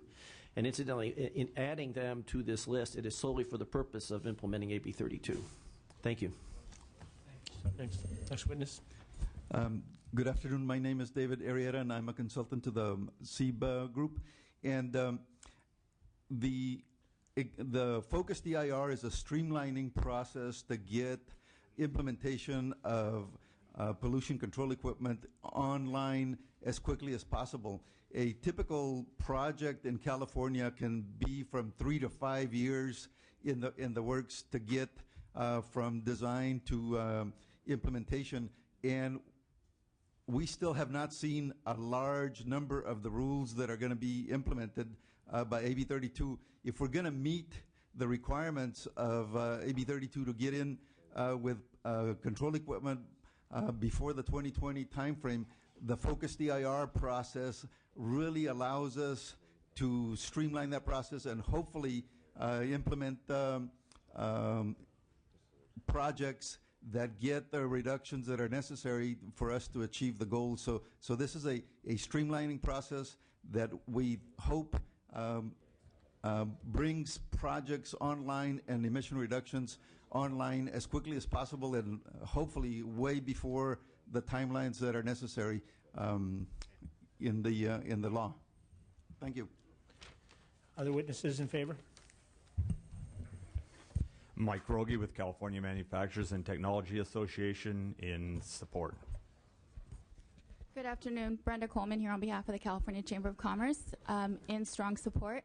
We believe this bill will help facilitate California businesses' ability to comply with greenhouse gas emission reductions under AB 32 while also promoting jobs at a time when jobs are vital to our economy. So with those reasons, we support and we ask for your aye vote. Thank you. Next witness. Mr. Chair and members, Matthew Harger with the California Business Properties Association. We see this bill will help us with energy efficiency projects and some green energy projects that are out there. Will enable some green energy to get to our buildings and lower the greenhouse gas footprint. Thank you. We urge your aye. Thank you very much. Next witness. Mr. Chair and members. Mr. Chair and members, Mark Smith on behalf of the American Council of Engineering Companies in support of the bill. Thank you. Thank you. At the risk of what I did on the last bill, which is to trigger a whole discussion before we hear from everybody, I do want to say I was a little concerned during the author's testimony, and I know other committee members would have the concern about what the definition of what is affected by this, and I want to point committee members' attention to line 28 on page 3, which is that the project affected by this statute would consist solely of the installation of pollution control equipment required by a rule or regulation of an agency listed in section 21159.4 and other components necessary to complete the installation of that equipment. So that's a very, very specific definition, and I just wanted to point that out to the author and committee members. So Appreciate that. that being said, opponents, expressions of concern if you're not getting up to oppose. Yes. My apologies, Mr. Chair. Anthony Thomas, California Forestry Association. We wanted to register our support for the bill. I was going to say when you got up, I was going to be a little bit surprised there. I think that Mr. Perez was a little surprised as well. Okay. Any other witnesses? Hearing none, yes. Mr. Huffman. I would be happy to move the bill, and I want to really commend the author and the sponsors. It's refreshing to see a bill here that is really thoughtfully targeted at making the implementation of AB 32 work instead of trying to invite us onto off-ramps that take us back several years and undo AB 32. And I think it's entirely appropriate that a focused EIR would be used in the narrowly tailored circumstances set out in this bill. So happy to support it and to move it. Motion by Mr. Huffman. Is there a second? Mr. Let's make it bipartisan. Mr. Lowe. I heard him first. I could just ask the author to love to be a co-author on the bill. By all means, if anyone would like to be a co-author, okay, I'd like to open that up. Well, I hear two yeses there. And, sure. Okay. If there's no further discussion, let's call the roll. Chesbro. Aye. Chesbro, aye. Gilmore. Aye. Gilmore, aye. Brownlee. Brownlee, aye. De Leon. Hill. Hill, aye. Huffman. Huffman, aye. Knight. Knight, aye. Logue. Logue, aye. Skinner. Skinner, aye. Sure. The chair as well. If you don't mind, what I'll do is have staff contact all of you just to make sure. Don't want to lose anybody. Great. Well, thank you very much. Thank you, Mr. Chair, members. Motion carries. Good job. Thank you. Okay, next we have Mr. Mendoza, AB 2311. And this has also been a work in progress, and there's some late amendments under discussion, and I appreciate your tolerance of the fact that, we weren't talking about this a week ago, but I do think that we are continuing to try to work to find common ground here. So, thank you, Mr. Chair. I appreciate those comments. Members, I'm here to present AB 2311. AB 2311 simply codifies and extends the California Air Resources Board 3-year periodic review of the low-carbon fuel standards. In April of 2009, California Air Resources Board adopted the world's first low-carbon fuel standard, which requires a 10% reduction in the carbon intensity of California's transportation fuel by the year 2010. By codifying the low-carbon fuel standards technology review, we will ensure the reviews are done in a timely manner by providing a statutory deadline. The ARB has a significant workload and has fallen behind in completing necessary elements of the LCFS. A statutory deadline would ensure timely implementation. The committee has proposed amendments which would make the bill's process consistent with the regulation and limit the additional reviews to 2018. And I will be happy to accept those amendments, maybe as author's amendment, Mr. Chair. I would also like to work with the committee staff on drafting the other amendments as well. With that, here with me to speak in support of the bill are Dan Elmer, representing the California Trucking Association, and Tony Francois from Western States Petroleum Association. Okay, so before we hear from the witnesses, just let me clarify for the members and for members of the audience and the viewing public that we are talking about the review process being identical to the review process adopted by ARB, but it be put into statute, and that includes a statutory deadline. And also that instead of an open-ended ongoing review, that there would be a third review mandated to the two that are already in place. So that's my understanding of the amendments. Now, I apologize for the fact that these are not in writing and haven't been fully circulated, and if there's substantial objection by the author or the sponsors or opponents, we have another hearing, and so we don't absolutely have to do this today, but hopefully they're clear enough that people feel comfortable for us to go ahead today. So that being said, supporters? Yeah, I'm Dan Elmer with Valley Pacific Small Business in Central California, and also a member of California Trucking Association. I just wanted to express our interest and our need to have a better review process. There's been a number of different alternative fuels and alternative energy that have been introduced that there wasn't enough oversight, wasn't enough planning, and because of those things we had a number of problems. I speak to biodiesel specifically. When biodiesel was introduced, it's a great thing. We actually supply biodiesel to a number of our customers. Because of the problems and the lack of education, lack of study and planning, many of our customers aren't very in favor of biodiesel. Many people out there, farmers, most of our customers, just so you know, my customers are farmers or ag-related customers. Had a lot of problems with equipment, a lot of problem with gelling, a lot of problem with gaskets and filters, plugging their equipment, shutting things down. And with a little more education, a little more planning, more oversight, those problems would have been nullified. There would have been no problems. I think also we need to explore the real cost of alternative energies. The biodiesel, for example, and we sell and transport biodiesel. It's expensive, and it continues to be expensive. And with the latest blender credit being lifted or being, I guess, removed, it's now about like today's price is about $1.50 a gallon more than traditional diesel. And so I think that's another thing we need to look at is actually the real cost, and not just the cost that we pay at the pump or pay to a supplier, but also the cost of what else is being, what other resources are being used to produce that commodity or that fuel. I will tell you that one of the major problems we had with biodiesel that could have easily been solved was the gelling problem. We had a tanker full of biodiesel that gelled on us. It was in the spring. We filled it up. It was about 4,500 gallons of biodiesel. If you imagine you take the bacon grease from your bacon and put on the counter at night, in the morning you come up, it's solid. That's what we had, a tanker full of that in our parking lot. If we had known the properties and the cloud point, which we didn't, if we'd known that, if we'd been told that, it had been discussed prior, we would have taken different measures and and done things different. And that's all we're asking, is that there is adequate oversight, adequate planning, adequate testing with end users, with people who actually use the product, so that we can work out the bugs and we can get to the same place everybody wants to get, and that's clean air. So thank you. Thank you, Mr. Chairman and members. Tony Francois for the Western States Petroleum Association. We're proud to be a co-sponsor with the California Trucking Association of AB 2311. Wanted to thank Mr. Mendoza for authoring the bill, also for the chair and the committee members and the committee staff. We've had, I think, a very constructive discussion over the past week. We're happy to support the bill as the chair has proposed to amend it, and we think that'll result in a very simple and hopefully non-controversial bill. We think that the certainty of the timeliness of the reviews and also having review in 2018 will be important, since when you get into the 2018 timeframe, the low carbon fuel standard will rely more heavily on technologies and platforms that aren't available now. With that, we're happy to support the bill, and I'd be happy to answer any technical questions about the bill. Witness. Thank you, Mr. Chairman. Committee members, Julian Canetti with the California Hispanic Chambers of Commerce.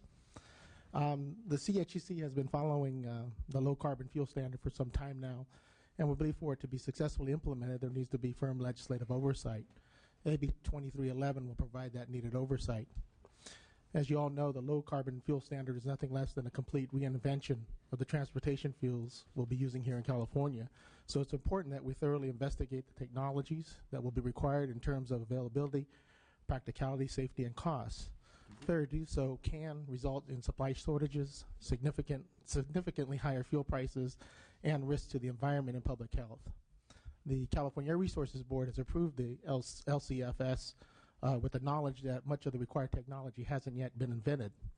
And while they say they'll be keeping tabs on how the science is coming along, they have not built in any mechanisms that clearly define exactly how closely they will be tracking not only the state of technology, but its cost and its availability. They also haven't spelled out how they will identify and handle potential public health and safety issues or environmental risks that may be associated with the new fuels. All these issues are very important for the Hispanic business community, not only in terms of our businesses themselves, but in terms of our families and our communities. In our communities, we are very much aware of the risks that can come from inadequate research before widespread introduction of new fuel formulations. We have very fresh memories of the performance, public health and water quality impacts, MTBE, for example. We have heard that there could be negative environmental impacts associated with some fuels that may be promoted under the LCFS, such as certain types of ethanol. This is why the Hispanic Chambers believe it is essential for the legislature to assume a strong oversight role in the implementation of AB 2311. We need assurance that technology, cost, health, and environmental impacts are given precedence over arbitrary deadlines. We also believe only the legislature can provide that assurance. This will not only protect small businesses, public health, and the environment, but provide the best chance for success for the LCFS. The California State Hispanic Chambers of Commerce asks for your support of AB 2311. Thank you. Thank you very much. Next witness. Good afternoon. I'm Aubrey Stone, President and CEO of the California Black Chamber. We represent over 5,000 African American businesses here in the state of California. The Chamber supports AB 2311 because it provides critically needed legislative oversight of the California Air Resources Board Low Carbon Fuel Standard. If implemented too quickly and without necessary diligence, the fuel standard could lead to supply disruptions, significantly higher costs for gasoline and diesel fuels. These costs will increase and disproportionately harm minority-owned businesses like my chamber members, since the small and minority businesses typically spend a large percentage of their budget on fuel and energy. In the last 18 months, we've lost over 8% of our businesses here in the state of California. We cannot sustain the higher fuel prices and possible supply disruptions that are the very risk from this fuel standard. So therefore, the California Black Chamber respectfully asks your yes vote on AB 2311 to avoid the mistakes of the past and to assure the responsible implementation of a low-carbon fuel standard. Thank you. Thank you very much. Next. Hi, I'm Josh Gruen, Director of Operations for CMI. We're a family of companies, a large drayage provider throughout Southern California and Northern California, U.S. We've embraced the new fuel standards and have invested heavily into that. We have over 400 LNG trucks. We have 400 clean air trucks just in L.A. We have put a substantial investment in infrastructure costs and such in that. And we embrace the new fuels. Obviously, we walk the walk, we talk the talk, we put it into it. We're the largest provider of that as a private network in the state. We support the low carbon fuel implementation, and we just appreciate the reviews are critical. It's going to help with the supply disruptions, big cost increase, and make sure that they work in the trucks. We remember in 1993, the CARB diesel implementations really took a lot of time, downtime, price spikes, 50 cents plus a gallon, unrecoverable loss of capital. And we applaud that you do it right this time. Let's work together and let's get it right. Thank you. Thank you very much. Next witness. Mike Rogie with California Manufacturers and Technology Association in support. Thank you. Next witness. Brenda Coleman on behalf of the California Chamber of Commerce in support. Thank you. Next witness. In support. My name is Bill Abudi. I'm with AB Trucking. I'm a very small trucking company at the Port of Oakland. We're actually still dealing with CARB rules for the retrofits, and we're still having issues, and we just want to make sure that this fuel doesn't cause any damage to our expensive retrofits that we're putting on right now. So I urge you to support it. Thanks. Thank you very much. Next witness. Stephanie Williams, representing the International Logistics and Warehousing Association. We support this measure.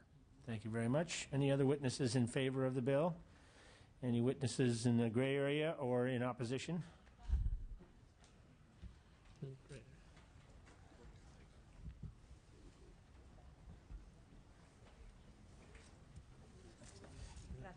Good afternoon again, Mr. Chair and members. Bonnie Holmes-Jen with the American Lung Association in California, and we are, of course, strong supporter of the low carbon fuel standard, as you know, and This is a critical measure to achieve our AB 32 goals, reduce our petroleum dependence, and promote alternative fuels. And we just want to make sure that this bill, as amended, is going to be supportive of the ARB's implementation efforts and consistent with ARB's LCFS policy.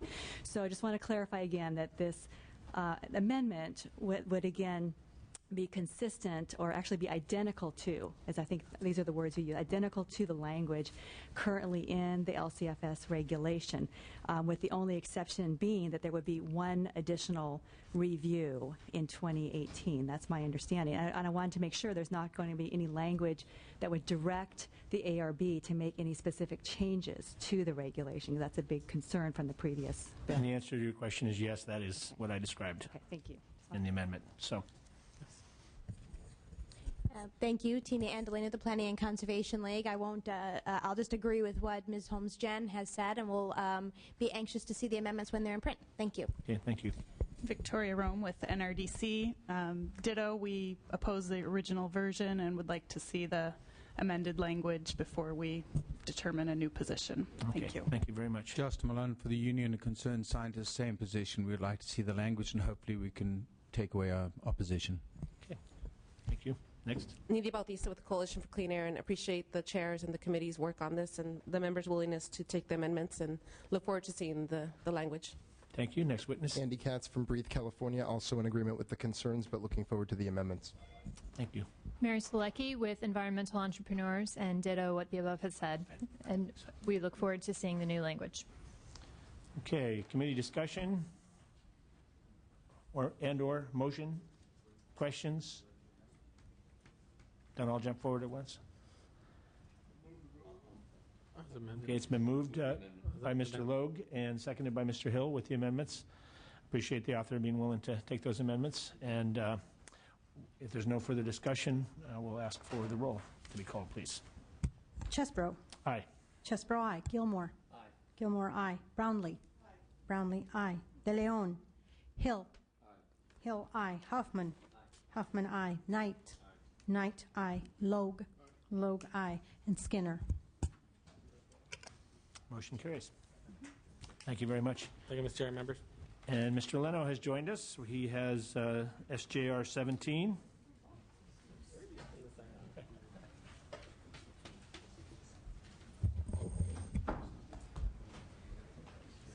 Welcome. Thank you, Mr. Chair, for the warm welcome. Welcome back to the big house. Thank you. It's always good to be back. Always good to be back. Thank you for the opportunity to present SJR 17, which reaffirms the California State Legislature's commitment to reducing greenhouse gases and urging our President and our Congress to persevere in their efforts and commitment to become world leaders in the effort to address global climate change. And as we know, there are efforts afoot as we speak to dismantle the success that we've had in our own leadership in addressing the reduction of greenhouse gases. I've got a front page headline from the San Francisco Chronicle of just a few months ago. Arctic warmest in 2,000 years. This is fact, this is science, and it's happening at a rate far beyond what anyone had ever imagined. There had been projections recently that the ice coverage of the Arctic polar caps during the summer months would evaporate within 20 years. It's now projected that could happen as soon as 5 years. And of course, this has everything to do with rising sea levels, putting our economy at great risk as we see the potentiality of coastal areas being completely inundated. It also, as more and more ice melts at the polar caps, of course, there's less refraction of the light. The oceans absorb even more water, exacerbating the entire phenomenon, and it continues to speed up.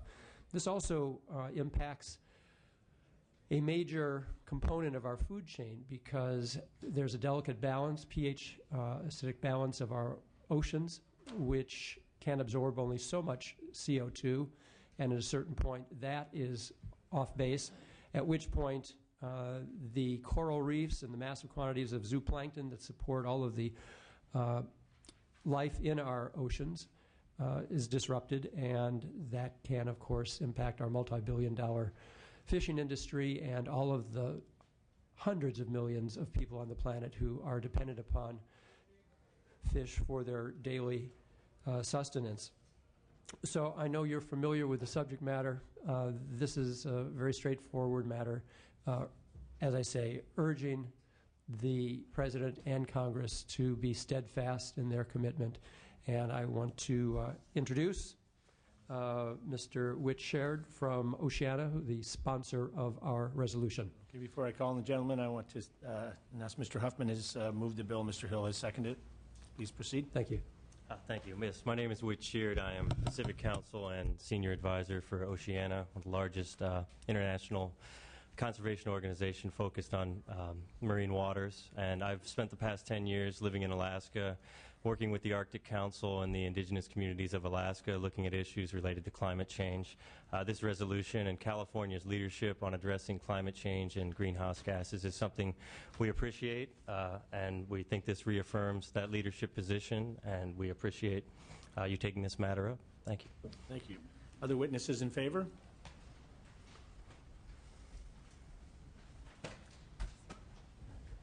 Mr. Chair, members, Victoria Rome with NRDC, and it's encouraging to see a measure like this before you today. We've seen lots of bills that try to chip away at AB 32, and just, you know, it's very encouraging that we have an author here who's embracing California's leadership and addressing this urgent problem.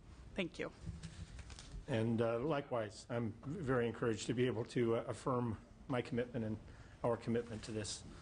Other witnesses in favor? Witnesses in opposition? If there's none, we have a motion and a second. Can we call the roll, please?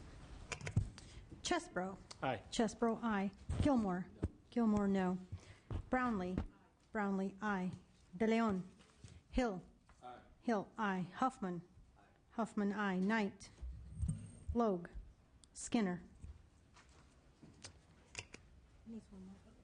Needs one more vote, so it's on call. Well, I'll go dig it up. I Thank you, Mr. I Chair. suspect, in Ms. Skinner's history, that she's likely to be there for you. Very good. Thank you. Thank you. Mr. Tran, we have Assembly Bill 2453. Welcome.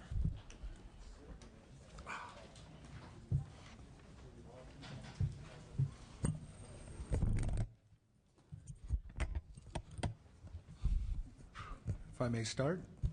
Yes, please. Good afternoon, Mr. Chair and members. The oil, gas, and geothermal statutes provide for an appeals process for well operators who are subject to regulatory orders of the state oil and gas supervisor. In these tough economic times, this due process right of appeal is especially important for operators facing an enforcement action. A change in statute is necessary to ensure that operators have ample due process protection in light of the important economic rights at stake.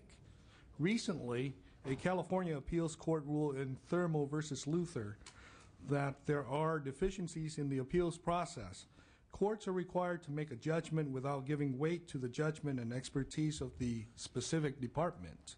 AB 2453 clarifies the role of the courts in the appeals process, and it addresses the concerns raised by the courts by strengthening procedural safeguards and ensuring ample protection of due process rights for well operators subject to enforcement orders issued by the department.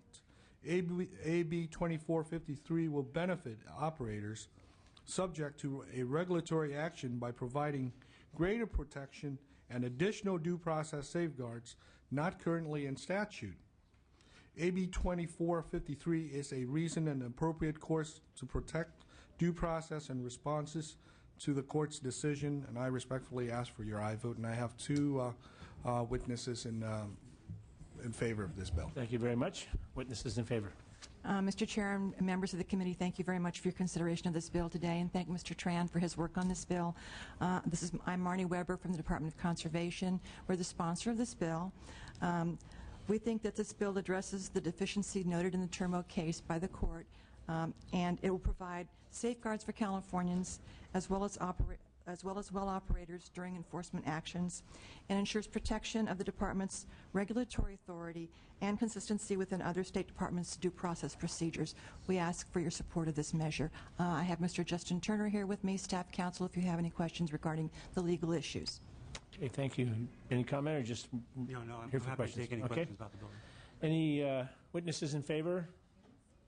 Witnesses opposed? Hearing none, is there a motion? Okay. We have Ms. Brownlee moving, and we have a second as well. So can we go ahead and call the roll? Chesbro. Aye. Chesbro, aye. Gilmore. Gilmore, aye. Brownlee. Brownlee, aye. De Leon. Hill. Hill, aye. Huffman. Knight. Logue. Skinner. That motion is on call. So How many votes do we need? how many we need one more. Very well, thank you. Okay, we're now to the point where we will be hearing bills from members of the committee. I'm going to start with Ms. Brownlee, and I'm going to hand the gavel. You can either wait or let my vice chair start. I'll be back in about 2 minutes.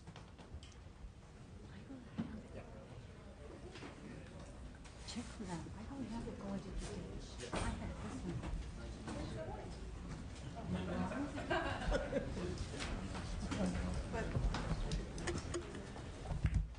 We're thinning out here.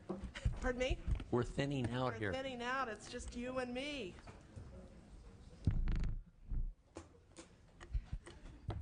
Ms. Brownlee may proceed with AB 1998.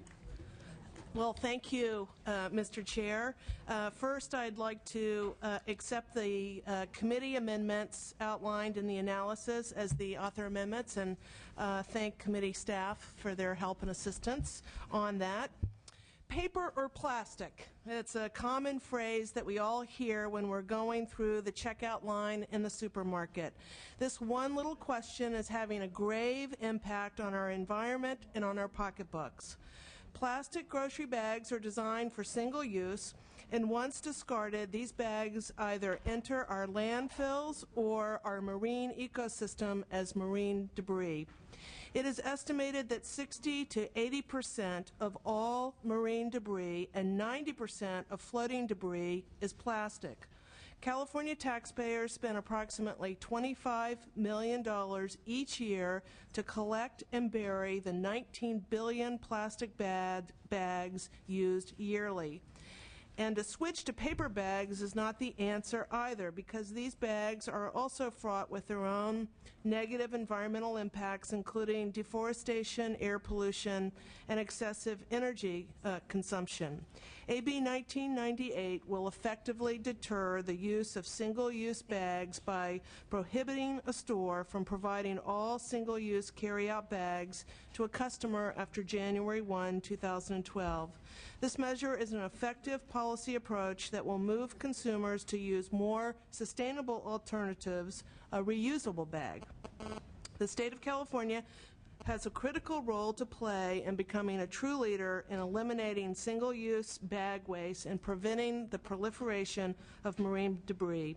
The passage of AB 1998 will move California forward in breaking our addiction to single-use bags. I have with me today Sarah Sikich from Heal the Bay, who is the sponsor of the bill, to answer any questions. Great. Sarah Sikich, Heal the Bay, talking here on this bill as the sponsor. As is shown in the committee analysis, California uses over 19 billion plastic bags each year. However, less than 5% are recycled. Instead, this bag litter blights communities and pollutes our waterways. And not only is this trash unsightly, but it's a costly problem. It's estimated that it costs LA County over $4 million annually to clean its 31 miles of coastline, and these are costs that would be better spent elsewhere. Single-use bags are not free. These costs are also embedded in the groceries and goods of the consumer. California is behind the curve on this issue. Many other places around the world have adopted measures to address the proliferation of plastic bags, from Taiwan to Ireland. The state is in need of a uniform policy, as local counties and cities are already taking action, which, if it continues, will result in piecemeal policies throughout California, which isn't fair to the consumer or to the retailer. As stated in the committee analysis, paper is not a sustainable option either. And businesses are starting to take note. IKEA stopped providing single-use bags in 2008 to its consumers, and Walmart is piloting a program where it stops providing free plastic and paper bags to its consumers in select stores in California. I'm here to ask for your aye vote on AB 1998. Thank you. Thank you very much. Other witnesses in favor? My name is Andy Keller, and I am the owner and founder of the Chico Bag Company. We've been in business about 5 years. I started my business after visiting the local landfill and absolutely being disgusted with the amount of waste I saw. I came up with a solution to help people kick their single-use bag habit. Today, I employ 30 employees in Butte County, distribute bags across the country, as well as into Asia and Europe. I'd like to make a note that AB 1998 goes far to create green jobs in California. California has more reusable bag companies than any other state in the country. I count at least 20 with their sole purpose being reusable bags. There's many other companies involved in the reusable bag movement and business, which is creating a large number of green jobs in California. So California is poised to be a leader in reusable bag manufacturing and design and marketing and sales, and I encourage you to support AB 1998. Thank you very much. Next witness in favor. Thank you, Mr. Chair and members of the committee. Casey Kaneko, representing the City and County of San Francisco, one of the first municipalities to actually ban plastic bags a few years ago. It's been a very successful ordinance, and we urge your aye vote. Thank you. Thanks. Mr. Chair, members, Just Malone on behalf of the Environmental Health Association, also the StopWaste.org, Alameda County, and Seventh Generation Advisors, very much in support of this bill. I'd like to thank the author. Mr. Chair, members, Mark Murray with the Environmental Group Californians Against Waste. We've been talking about a lot of staggering numbers here in terms of the cost of cleanup and the number of bags. I want to toss out another staggering number, staggering to me. California consumers are spending $400 million a year for disposable bags, for one-time use bags. This policy has the potential not just for cleaning up in the environment and reducing waste, but from reducing California's grocery bills by $400 million a year. We're strongly in support of the thrust of this bill. We've been talking about this bill for a number of years. We hope that this is the year to actually get it done. Certainly, plastic bags are a product that the environmental impacts and threat demand a ban of that product. At minimum, the other bags, the alternative bags that have recycled content in them, people need to have to pay for them when they come to the grocery store. We shouldn't be giving these to consumers for free because this only encourages them to consume more. Appreciate your aye vote. Thank you very much. Thank you. Tina Andolino with the Planning and Conservation League. We're in support. Thank you. Leslie Daniel with Sierra Club California. We're in support. David Tan of the Northern California Recycling Association, thrilled to support this bill, which many cities and their program administrators eagerly await. Thank you very much. Mario DiBernardo here on behalf of the California State Lands Commission in support of this bill.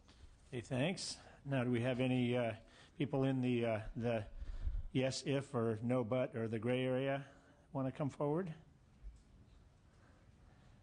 I'm not calling the opposition yet. I'm calling for folks who are qualified in their positioning. Okay, opposition.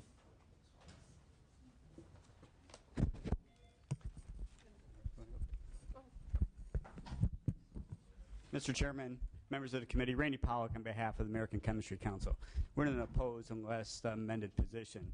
And while we do support the Assemblywoman's drive to try to reduce the bag litter, we're very supportive of that. American Chemistry Council has been very involved in many beach cleanup efforts, replacing receptacles at venues to try and get more recycling into the waste stream. Several years ago, there was a bill passed by Assemblyman Lloyd Levine, AB 2449, that was passed almost unanimously by this body that set up a collection at grocery stores. And this has been growing. People can drop off their grocery bags there. They can drop off their dry cleaning bags. They can drop off even the umbrella bags that we collected this morning when you come in and you put your umbrellas into them this morning. So we believe that that is growing. We believe it's much higher than 5%, and it continues. And what we're doing is we're recycling that into other products. It's going back to the cradle that everybody supports here. We also have to look at is what are bags used for, too. There's a big reuse. People use it to collect pet waste. They use it to transport different items. And my son uses it to bring his homework books, his books back and forth from school. So we believe that what's going to happen here is that you're going to have people go out and purchase other things that we believe that it's more important to teach personal responsibility. Why we get to, or why I want to mention is why we are opposing unless amended, is last year we introduced a bill by Assemblyman Calderon, AB 1141, that set up certain objectives that we want to try to reduce the litter. What we put in that bill was a 50% single-use bag waste reduction goal. We set up a new revenue stream, which would cover or raise approximately $25 to $30 million that could be used for litter prevention. It could be used to establish recycling zones. It could be used to put up some market incentives for companies to create recycling efforts. Additionally, we wanted to come up with a standard for more minimum content into bags. And finally, it would establish a statewide standard. Unfortunately, we didn't get any votes in this committee for that bill. But we believe this is an opportunity to address a lot of the concerns that have been raised by the Assemblywoman. And for those reasons, we would oppose the bill in its current fashion, but support the amendments I just mentioned. Thank you. Mr. Chairman, members of the committee, Kathy Lynch representing the American Forest and Paper Association, and we're opposed to the bill in its current form. And we did bring today a technical expert from International Paper who represents the Renewable Bag Coalition who can provide expert testimony. Thank you. Yes. Thank you very much.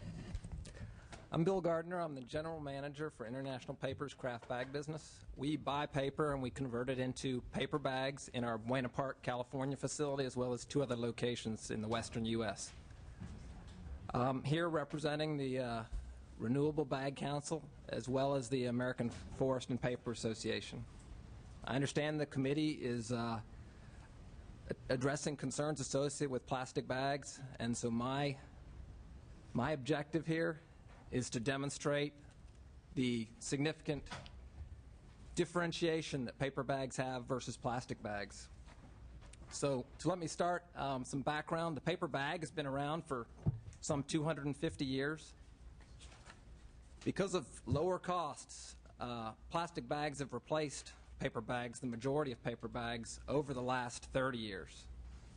The use of paper grocery bags has been whittled down to those consumers and those stores that believe that the environmental value of paper bags is worth the additional cost for those bags.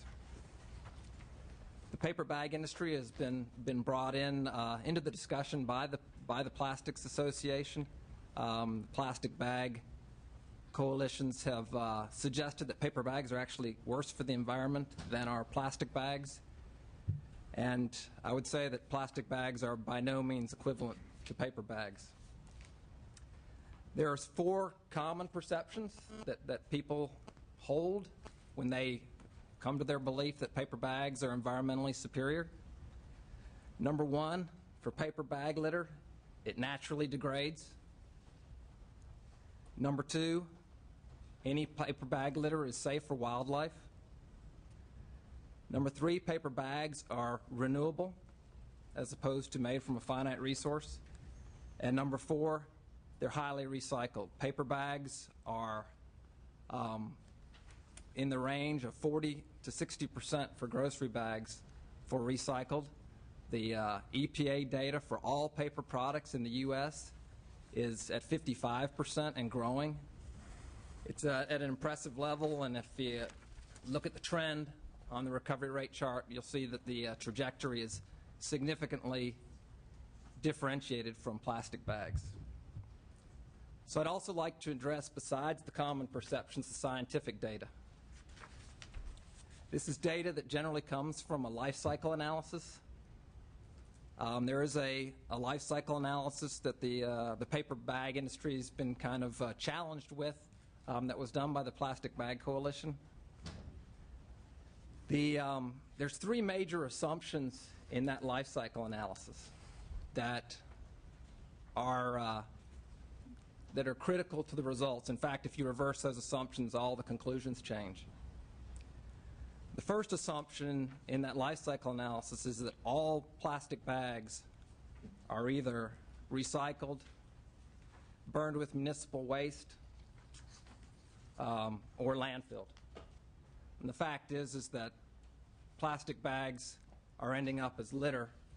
That's the main discussion point, and that's completely ignored by the life cycle analysis that the paper bag has been challenged with.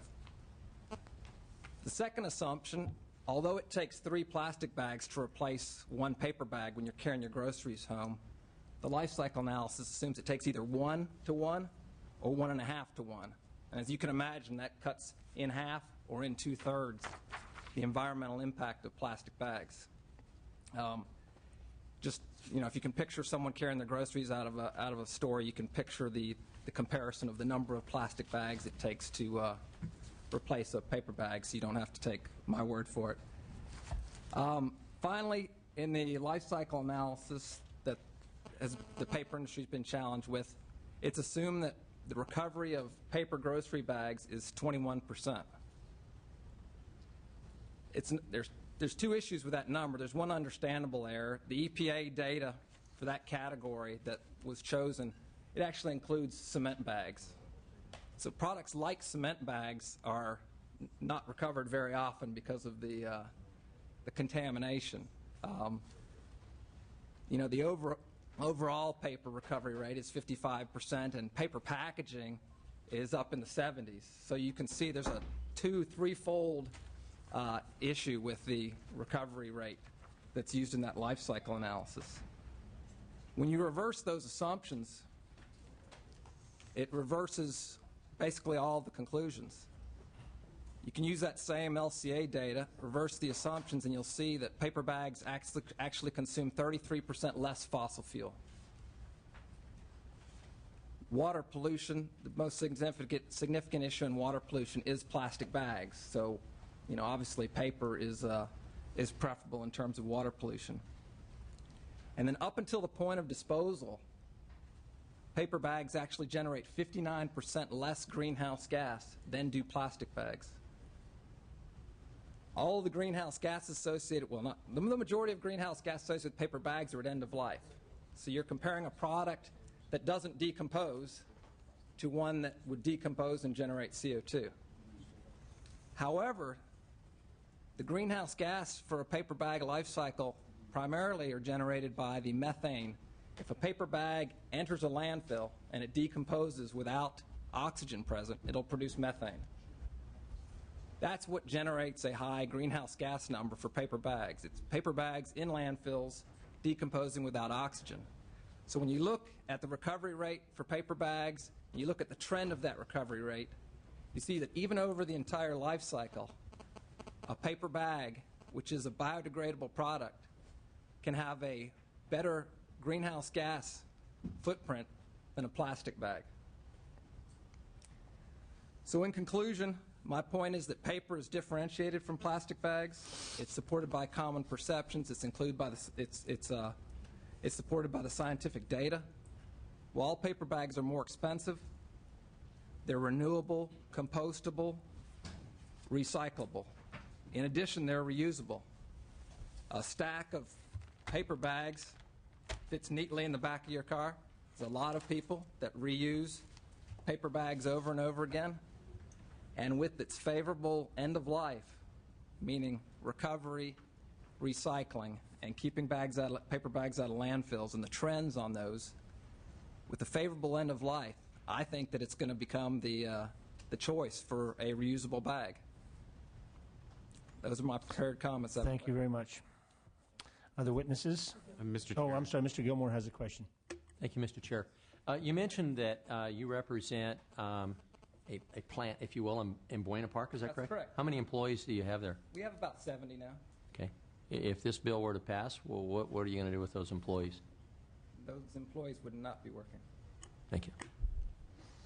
Other witnesses in favor? I'm sorry. Mr. Chair and members, Bruce Mignani here. In opposition. On behalf of California Film Extruders and Converters Association and Californians for Extended Producer Responsibility in opposition to 1998. That's what I meant. Thank you. The bill in print would ban, as we know, obviously the use of plastic bags in California at point of sale. And the two clients that I represent over 2,200 employees in the state of California in the film and bag industry. Over 500 employees specifically make the bag we're talking about here, the point of sale bag. That doesn't include any multipliers throughout suppliers, et cetera. Both clients support extending and expanding recycling. In fact, One of the companies that I had direct conversations with over the last couple weeks has been withholding capital investment in California. They'd like to add a wash line to increase their recycling, but the continued debate over plastic bag bans within California has held them up and prevented them from adding green jobs in California and prevented them from expanding their recycling operations for fear that the product that they would like to continue to use in customer convenience would be banned. With those comments, I'd like to urge your no vote. Thank you. Thank you. Other witnesses in opposition? Mr. Chairman and members, Lori Hansen representing the Biodegradable Products Institute and Metabolics Corporation. And BPI represents several innovative technology companies that are producing materials for compostable bags.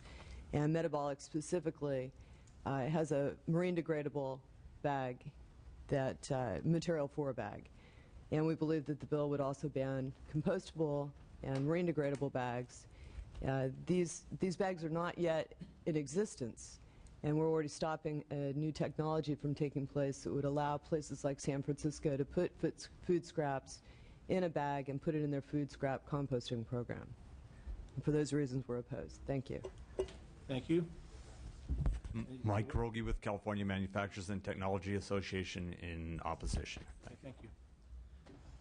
Okay, that completes all the witnesses. Yes, Mr. Gilmore. Mr. Gilmore has a question of the author, and then Mr. Logue, and then Mr. Hill.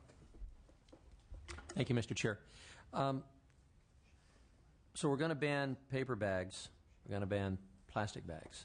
How is this going to impact, as you know, I represent a very impoverished area in the Central Valley. How is this going to impact the lower income individuals? They're going to be packaging, if they go to the store, they're going to have some means of transporting their groceries home. Who's going to,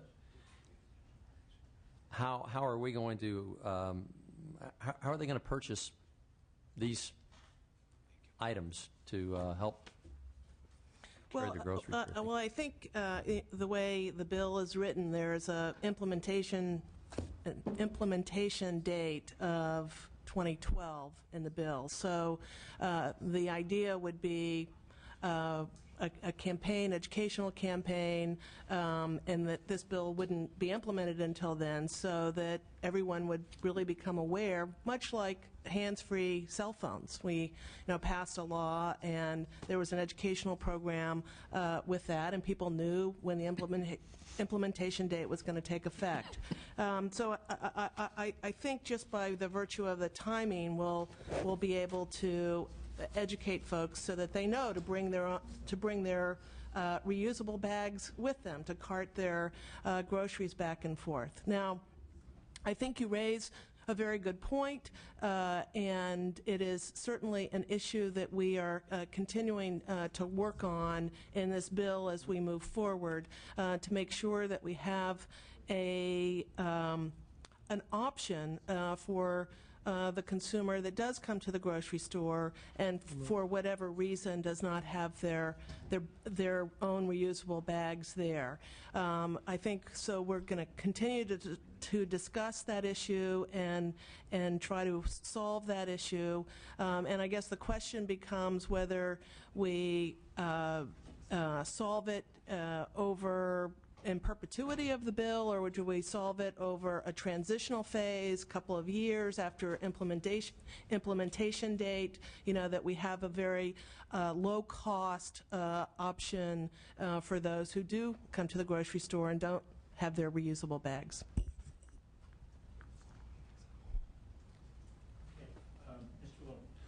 Yeah, I know that your issues and concerns about the environment are very important, and I have the greatest respect for you. My only concern is I personally feel we need to put a lot of this legislation on hold for right now. We're looking at hundreds of more jobs being lost, unemployment rate at 12.5. The public is going to start seeing this, and to have us have the audacity, in my mind, to tell people whether or not they can bag their groceries, whether it's paper, whether it's plastic. In my mind, we are, as a state, overreaching our authority. And I see out in the public that there's a groundswell, and people are rising up because they're telling me, you know what, we can make decisions. We're not stupid. And I'm tired of legislation that's forcing people to do things that they don't want to do. And on top of that, we're going to lose jobs. And so my opinion here is let's just put all this on hold. A 12.5% unemployment, regulations destroying the business community in California. And I know you understand this, and you have great respect for the VAT. So I'm not lecturing you at all. My concern is that we're continuing to travel a road here that's going to do great harm to our state that we're not going to be able to undo. So my whole desire here is that we really assess that where we are right now. We've taken huge leaps from where we were 10 years ago, and in large part because of your efforts, by the way. And I think that we should come to a point where we're at a nexus, we're at a crossroads, and the working families out there are saying, you know what, how much is enough? And how much more can we take? I think that everybody in this state wants to do the right thing. But I, for one, am going to vote for people to be able to make that decision. So, but I have, like I said, the utmost respect for you, and I know that your motives are correct. I understand that. But for myself, I had 11 businesses in my office 2 weeks ago. And they're looking at me and saying, can you save us? We're hanging on by a thread. How can you stop this? And it breaks your heart. When you talk to a gentleman who had 450 jobs, and he just moved to Nevada because the regulatory oversight in the state. So I'm just urging this assembly to step away from this for a while and let us catch our breath and compete on a global scale. Because if we don't, the public's going to rise up, and it'll be a larger outcry than we've ever seen before. And that's my humble opinion. Well, thank you, Mr. Logan. I truly respect you and your opinion on this issue. I just, would like to say that I hear what you're saying, but I do believe that there is the potential from this bill of actually developing new jobs and potentially green jobs. I think that there is potential savings to the consumer when they go to the grocery store, because the cost of paper bags or plastic bags that the grocer is absorbing is passing that along to the consumer. And last and finally, I think there's no question the data is there that the cost for the state of California in terms of cleanup is astronomical. And by virtue of eliminating single-use bags, we will indeed save the state of California a tremendous amount of money that we can invest in other important areas, particularly for working families. Thank you. Mr. Hill. Thank you, Mr. Chair. Ms. Brownlee, and Mr. Logue kind of alluded to public support and for this type of legislation. Are you aware of any public polls that kind of indicate what the citizenry is how they're concerned, and if there are issues that they have, or how supportive they are of this type of legislation? I'm not aware of a specific poll, but it's quite clear that many cities across the state of California and many cities across the country are moving towards their own individual ordinances around this issue. So I think the concept of it, communities understand the savings that communities will yield from this. They understand the benefits, the environmental benefits of this, and more cities are on board and are really waiting for the state to come up with a policy measure. So many are holding back right now, waiting to see what kind of leadership role the state will take, and encouraging us to take that step and to lead us. And of course, many other countries have already done what we hope to do. It's been moved. Second. And seconded. And Ms. Skinner had a comment. Moved by Mr. Hill, seconded by Ms. Skinner. Thank you, Mr. Chair. Quite often in these kind of discussions with environmental regs, we do talk legitimately about the cost to consumers of the regs, and also to our jobs. But I think in this case, we also, and Assemblywoman Brownlee began to touch on it, but there's a huge cost to all of us right now for the fact that that free bags are given every time we go to a store. So there is that cost is embedded in our food prices. Nothing is free as we know it. It's also, there's a huge cost to local government to collect then, whether we recycle it or we landfill it. There's the cost of picking it up. And then in the recycling, there's a cost to convert it into a new material. In the landfilling, there's the cost of just managing and operating that landfill, then sealing it. And a large portion, I'm not saying that in terms of weight or that, these kinds of bags are that huge, but in our effort to reduce waste, this sort of what we call source reduction is the smartest way to go. Just going for recycling as much as I think it's important to reuse or have the highest, best use for a resource, it's sometimes just another expense and just another what's the word? A lot of activity when we could have avoided the waste in the first place. We see now many retailers moving to the direction of not giving away a bag. IKEA, for example, you can't get a bag at IKEA. Walmart's considering going in this direction. Lots of retailers are considering going in this direction, partly due to the cost of themselves of offering that bag and partly to just try to change habits. So if we can do it intelligently, it could end up being a greater savings to retailers and to consumers. Okay. I'm going to first of all point out that there are amendments, pretty much minor and technical, correcting inaccuracies in the findings and declarations and correcting a drafting oversight regarding the sunset of the existing bag recycling law. That being said, like Ms. Skinner, going back close to 40 years, been involved in trying to reduce the amount of waste going in landfills and have a whole lot of opinions and observations with regards to different kinds of materials and what's the best use of them. I do think, and best reuse or reduction of them. I do want to point out I'm a co-author of this bill. I have another bill that takes a somewhat different approach, but later on the agenda here. But I think that it's not a competition. We're trying to figure out the best solution, and that's really the way I see this bill. I'm for this approach, first of all, for the reason that Ms. Skinner said, which is reducing the amount of waste we put in landfills. The reason I introduced my bill is because we have a immediate, and it focuses a little bit more on the and we'll talk about it in a moment, on plastic pollution, because that's really what's contributing to our tremendous problem out in the ocean with all this non-biodegradable material entering into the ecosystem. I am fully aware of the conflict with regards to craft fiber. On the one hand, we have a waste hierarchy that says if you can reduce the waste stream without creating waste in the first place, that's what we're supposed to be doing. That's state law, AB 939. Been around for 20 years or so. And on the other hand, it's real clear that one of the highest recycling rates in the entire waste stream is corrugated cardboard and brown paper bags.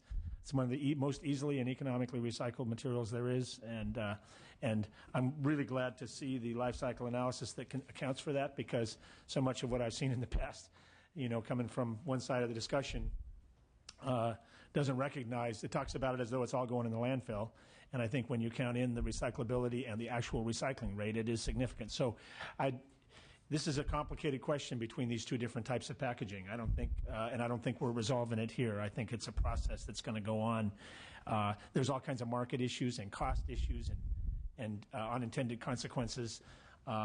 So I'm co-authoring and supporting this bill. I'm not doing it because I think it's the perfect or end of the discussion or solution, but I think we need to move it forward for the reason that there's a very significant thing that individuals can be doing to contribute to reducing the waste stream and fighting global warming by using reusable bags. And we see it more and more, but I can tell you, I've traveled in countries where they're either banned or there's a fee, and you don't see plastic bags hanging from trees or floating down the stream towards the ocean. So I think we have an obligation to help people find solutions. And I think the question that Mr. Gilmore asked is a good one. You know, like, how is somebody going to carry their groceries home? And that question needs to be answered.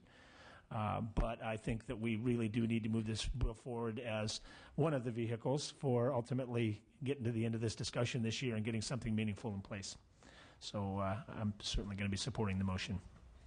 Any further discussion or questions? If not, let's call the roll. Chesbro? Aye. Chesbro, aye. Gilmore? No. Gilmore, no. Brownlee? Aye. Brownlee, aye. De Leon? Hill? Aye. Hill, aye. Huffman? Knight? Logue? No. Logue, no.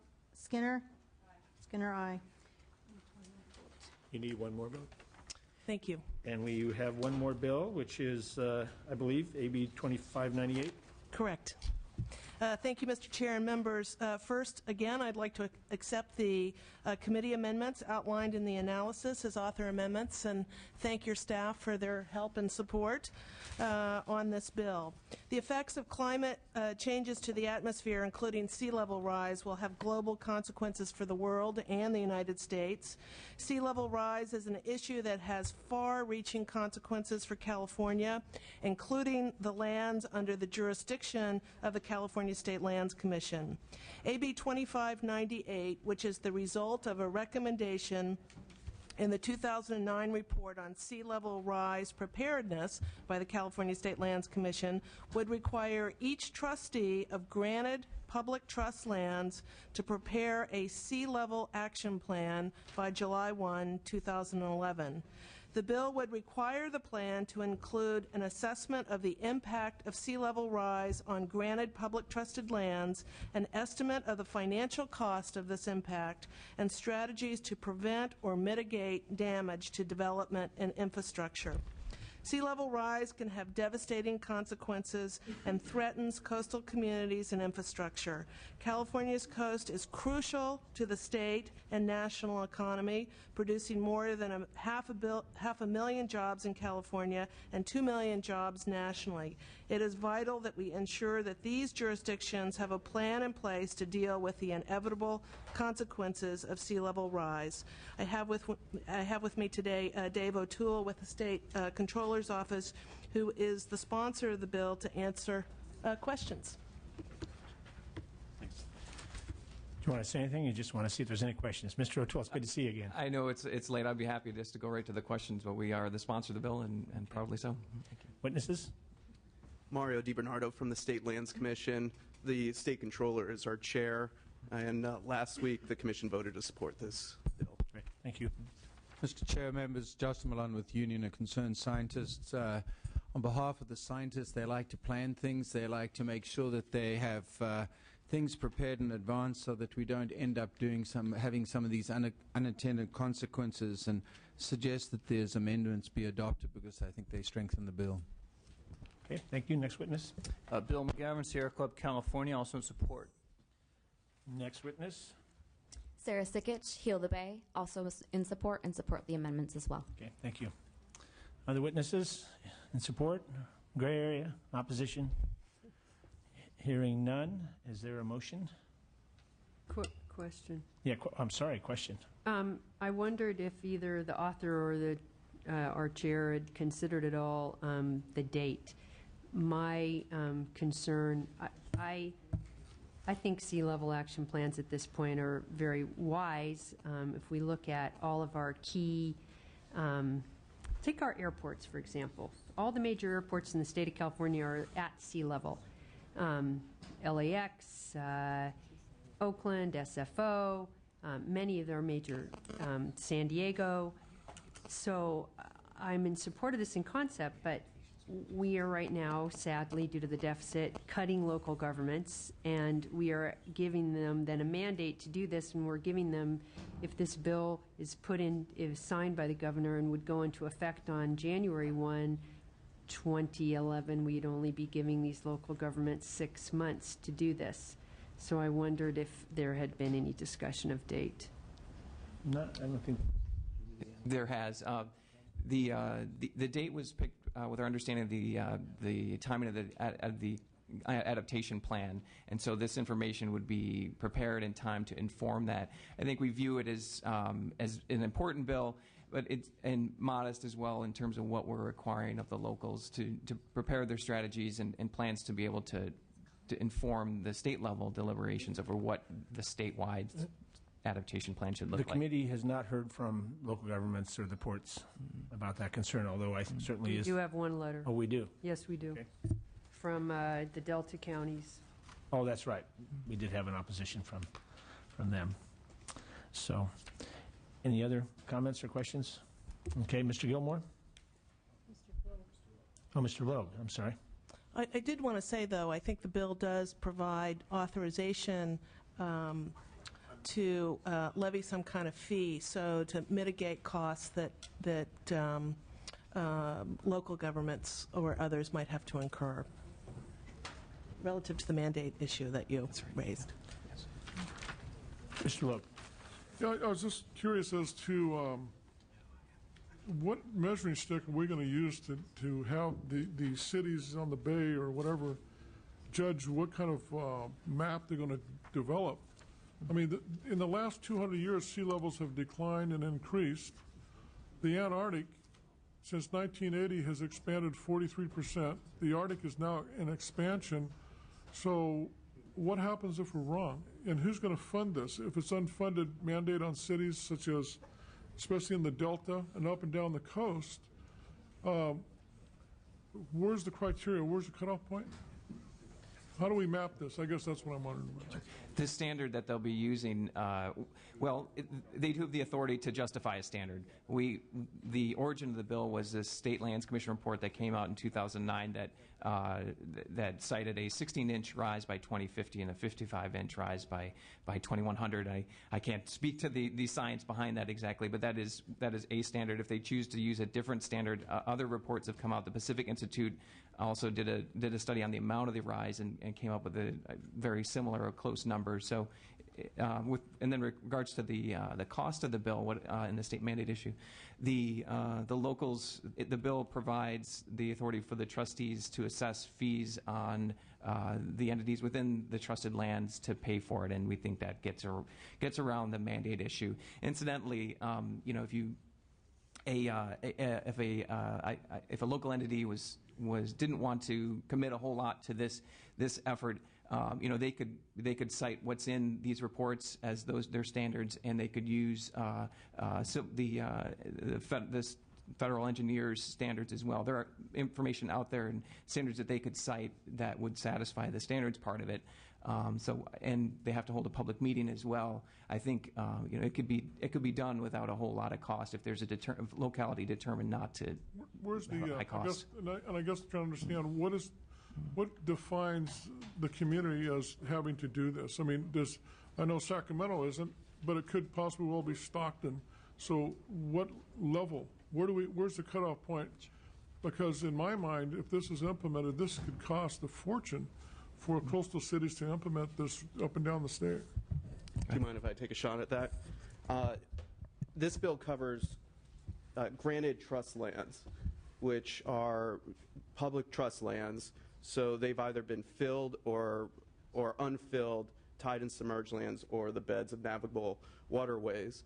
And since statehood, the legislature has granted certain trust lands to local governments so that they can manage them locally on behalf of the people of the state of California, and they have to manage it consistent with the public trust doctrine, which supports uses such as water-related commerce, navigation, and recreation. And so normally what happens is that a local government asks the legislature to grant them trust lands so that they could have this management control. This bill only applies to those trustees who have at some point requested from the state that they have these trust lands granted to them so that they could have administrative control. At any time, the legislature can revoke that grant, or the grantee could ask to give that land back.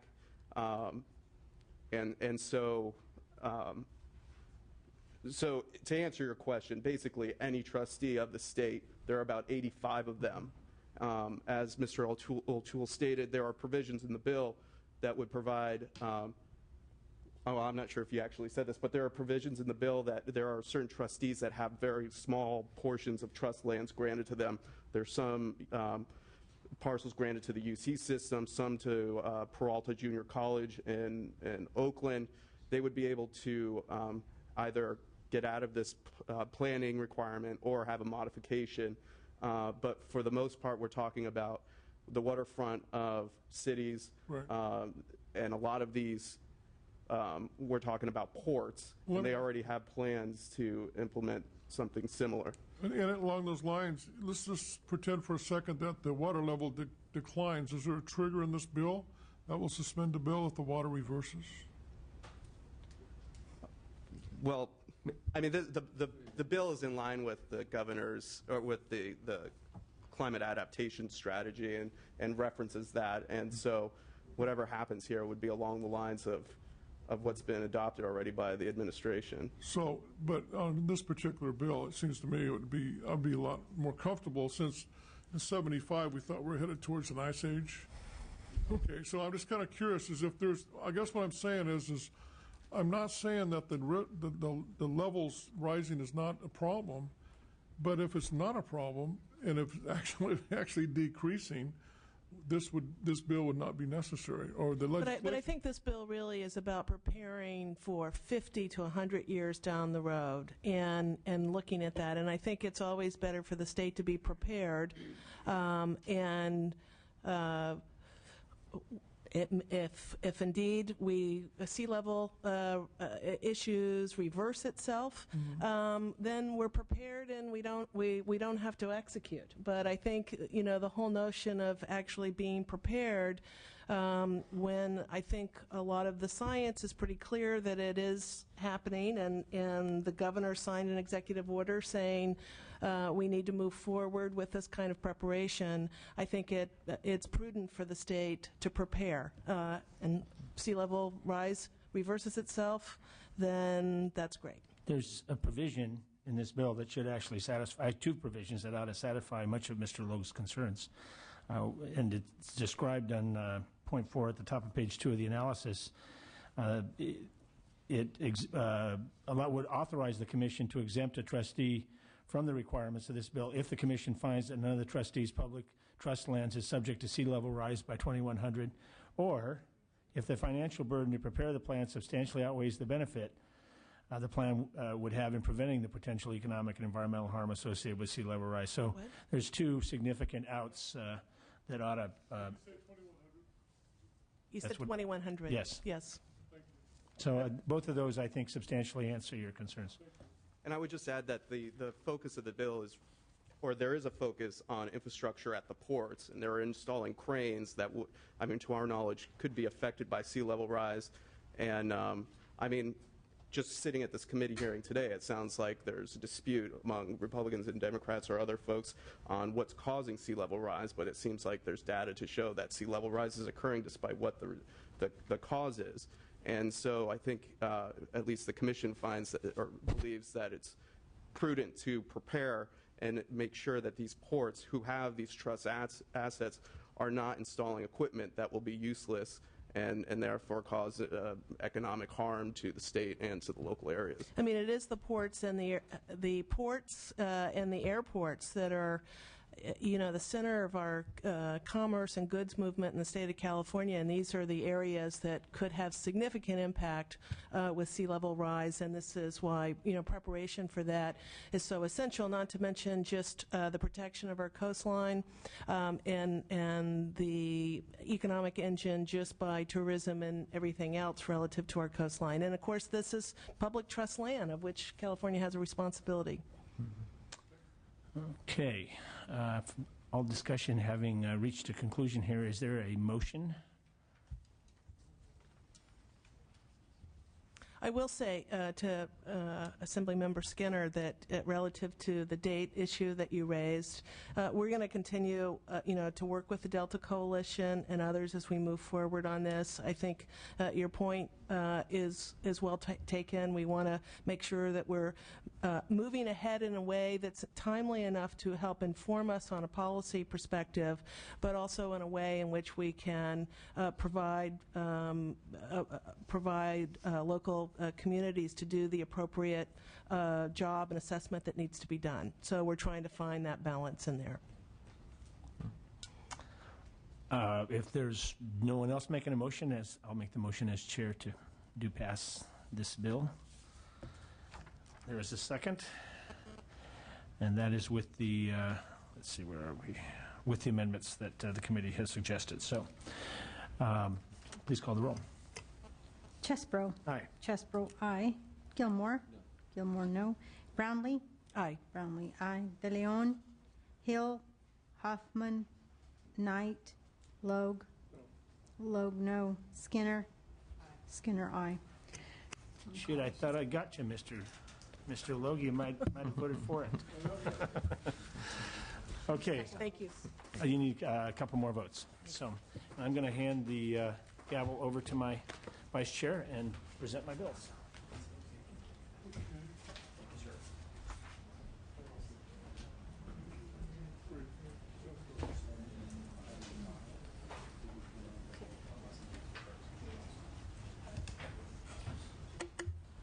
Mr. Chair, are you going to start with AB 2138? Is that Yes, I am. good? Thank you.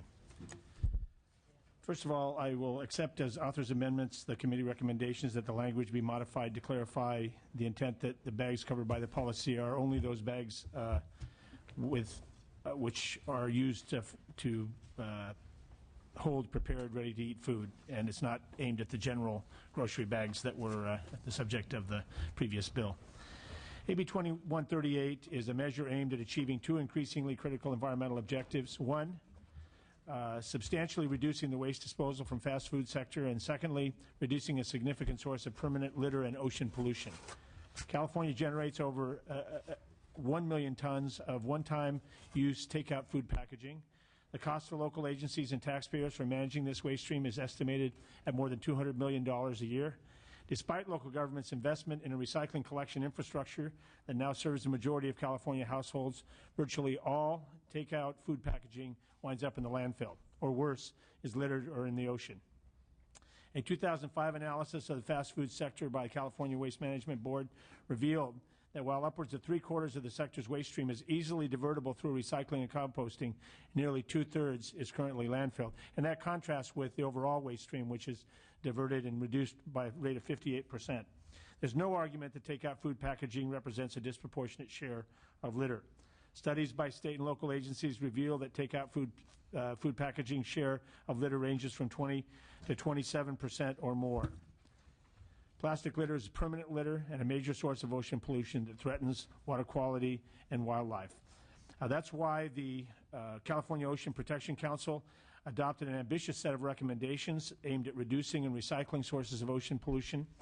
Over the last year, we have convened special hearings on this subject, and I have been working with representatives of state and local government, the environmental community, packaging producers, and other stakeholders to develop policies to address this pressing problem.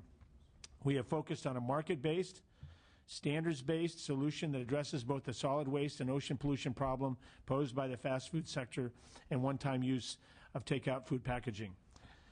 Our proposal borrows from recommendations from the Ocean Protection Council, recommendations by the Integrated Waste Management Board, now CalRecycle, and language and concepts derived from local ordinances already adopted around the state. The bill requires three things. It requires fast food establishments only provide their customers with takeout food packaging that is compatible with recycling or composting programs that are available in the community where the restaurant serves. 2, establishes recovery goals of 25% for takeout food packaging. And 3, requires the fast food sector to provide their customers with an on-site opportunity to recycle and or compost on-site generated waste. We're targeting the fast food sector for this responsibility because there are many new choices available for packaging of fast food. Generally, packaging choices are based on functionality, marketing, and cost. With few exceptions, the environment and compatibility with waste reduction has not been one of the goals in businesses' selection of the packaging. And yet, Packaging choices have enormous environmental consequences as well as economic consequences, both for local government and, of course, for the environment. AB 2138 will require that the fast food sector, restaurants, and packaging distributors take responsibility for using currently available packaging alternatives that are compatible with the recovery system available to their customers. With me are witnesses who each have, I think, an important perspective to bring to this discussion. Thank you. Mr. Chairman, members, Mark Murray with the Environmental Group Californians Against Waste. It's late in the day, so I'm going to try and keep it short and simple. Fast food sector appropriately has been a target for a number of years with regard to waste reduction policies. A number of local governments in California have taken the steps of banning or restricting the kind of packaging that local governments can use. What's needed at this time is not some newfangled type of package, but is really to force a communication so that the folks that are purchasing the takeout food packaging are making sure that there is an end-of-life management option for that packaging. The good news is, for the primary packaging used by the fast food sector, the paperboard container, the folks that sell it and the folks that eat it at the recycling end at the end are the same people. We need to force a communication so that this paperboard container is acceptable at the end of the stream in the paperboard recycling system. Same goes with PET. PET container, you can get your sandwich in this PET container. It's made out of the same material as a PET water bottle. But right now, the folks that recycle PET don't want you to put this package into the PET recycling stream, not because it's not recyclable, but because it also looks like the PVC and the clear polystyrene box. They look identical. One is recyclable, one is not. Again, we need to force a communication so that if this, in fact, this PET is the only box that's recyclable, we've got to get rid of the look-alike packages so that it's simple for consumers, it's simple for recyclers to say, yes, go ahead and put this package in the recycling stream. And then you've got some packaging that, despite the efforts of the industry for the last 25 years, been working on this issue for 25 years, and the polystyrene industry back in the 1980s said, yeah, we're going to go forward and we're going to get this stuff recycled. Well, they've had 25 years to do it. They once had a 25% recycling goal. They adopted their own 25% recycling goal. They've never gotten there. So what we're going to do with this bill is to say, industry, you've got to make it happen. You've got to make sure that the package is compatible with the recycling infrastructure in the communities where you're serving this packaging. You've got to hit a recycling goal. You've got time, several years, to achieve these recovery goals. And if you're serving the disposable packaging inside your store, you got to have a method for recycling it inside your store. There are a few communities in California that have food waste composting, and those communities are already accepting food-contaminated paperboard packaging in their food waste composting systems. That may be a great solution for those communities, and this bill gives them the option to go that route.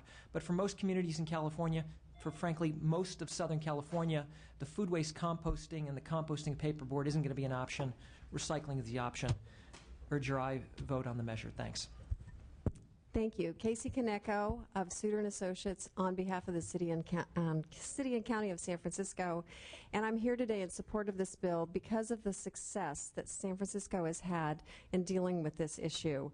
Basically, about 3 years ago, San Francisco adopted an ordinance requiring all food vendors to use either compostable or recyclable packaging for food unless the containers were durable, reusable containers. It also prohibited the use of styrofoam type containers for taking food out. And today the city's Department of Environment estimates that they have a 95% compliance rate with that ordinance, which I think is pretty fantastic. As a result, there has been a substantial reduction in litter in the city and county of San Francisco, which is good for the public. It's good for the city's budget, which has to clean up that litter. And it's also been good for those food establishments because their garbage rates have actually gone down because they have less trash to be picked up. So AB 2138 would essentially take this principle and establish it on a statewide basis. And so we are here in support of the bill and urge your aye vote. Thank you. Hello, my name is Tina Andolina with the Planning and Conservation League. It's my understanding that at one point we were listed in the opposition column for this bill, when in fact we adamantly support it. So I'm here to just make that very clear. We urge your aye vote for this measure. Thank you. Mr. Chair, Justin Malone with the Alameda County Waste Management Authority. The authority has been one of the leaders in this field, and we acknowledge how well San Francisco has been done, and we'd like to see this statewide. Leslie Daniel, Sierra Club, California, in strong support. David Tam, Northern California Recycling Association. One of the new people in my apartment. I have to look every time to see if it's a 3, a 5, or a 1, or a 2. Clear things up. I concur very much with Mark Murray's testimony about identifiability of the package. Any others in support of the bill? Those in opposition?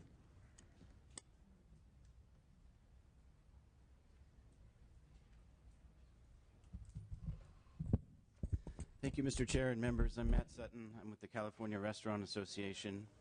We are unfortunately in opposition to the bill. The goal of increasing recycling and waste diversion is laudable, of course, but the actual implementation of these programs can be troubling. As an industry, we're the end user of these products. We serve the food, we package the food, and we're the end user of the packaging, obviously. So what we've found is some have switched voluntarily to compostable or recyclable materials, and it's been with mixed success. It's worked for some, it hasn't worked for others. You know, I think in due time people are going to start to find other products, but it often depends on the type of food you're serving. If you're serving a hamburger or a sandwich, as was mentioned, one type of packaging works very well.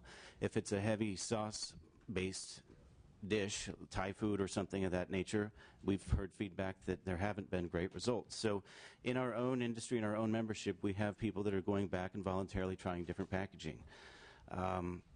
What we use is what meets our performance and cost standards. There is consideration for the environment, of course, but if you're a restaurateur, most of our 22,000 members are mom and pop restaurants, so cost is obviously a very big issue. Limiting the available food packaging products on the market is undoubtedly going to increase the cost for a restaurateur. The take-back provision is also troubling. As you can imagine, a restaurant has very limited space, and the space is expensive real estate. There is concern about being able to comply and have take-back receptacles, as well as manage the health and safety issues that may go along with those. The bill is very well intentioned. It seeks to prescribe the type of packaging that we can, as a restaurant, use, and we understand the underlying intent is to get at ocean debris. Marine debris is an issue that the industry has and continues to take seriously and takes lots of proactive efforts at the local level. This bill also doesn't address what we face at the local level in terms of city ordinances, and we face a patchwork of different obligations at the local level, and this bill does fall short of that, and we hope that can be an item for discussion in the future. We do think that efforts should be aimed at reducing all litter, not one specific product that we use or any one given product, but looking at the composition of litter in general. By eliminating or banning one certain product, I don't think we're doing a whole lot to get a reduction in litter. And I guess the final thing I'd say is, you know, it's important to keep in mind that a restaurant makes as profit about less than 5 cents on every dollar, and that's in a good economy. So when you take the cost pressures in the current economic climate that we're facing, any additional cumulative impact of costs is a major issue for a restaurateur. So for these reasons, we would just ask you to be sensitive to these cost impacts on the restaurant industry at a troubling economic time, and we look forward to working with the author. Mr. Chairman, members of the committee, Tim Shestak with the American Chemistry Council. I guess it is late in the day because I actually agree with Mark on a lot of these issues that he's talking about. But I think our opposition boils down to the feasibility of the bill as it's drafted. Creating a recycling and composting threshold for these containers, I think in concept is a good idea, but I think what Mark talked about earlier in terms of the collection infrastructure, being able to handle this material, I think that's been absent from this discussion. Whether you're talking about composting or whether you're talking about recycling, it is very difficult and challenging to collect and recycle or compost food-contaminated products, whether it's plastic, paper, or what have you. But having said that, I think our industry is working in that direction, trying to create new programs to handle that material. I think we would welcome the opportunity, as we did with Mr. Fuhr and with Mr. Hill when he carried the bill, looking at ways in which to make this program actually work. I don't think the time frames that are set up in the bill are practical.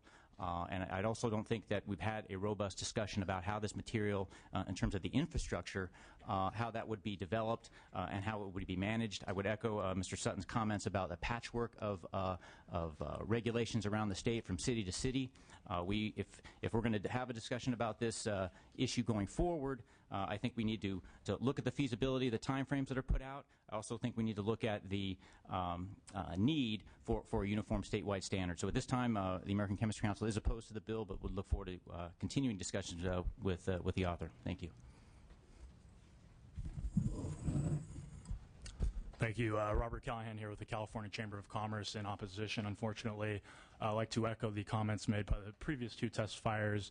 And just like to reiterate for the committee that the requirements of this bill would really apply to a broad range of businesses. We're talking restaurants, grocery stores, convenience stores, cafeterias, mobile food trucks, and more would have to create this infrastructure to recover these disposable food containers and bags. Keep that in mind as we're experiencing one of the worst recessions since the Depression. 12.5% unemployment rate. California should really be focusing on implementing policies that are trying to make California more competitive rather than imposing new burdensome regulatory requirements.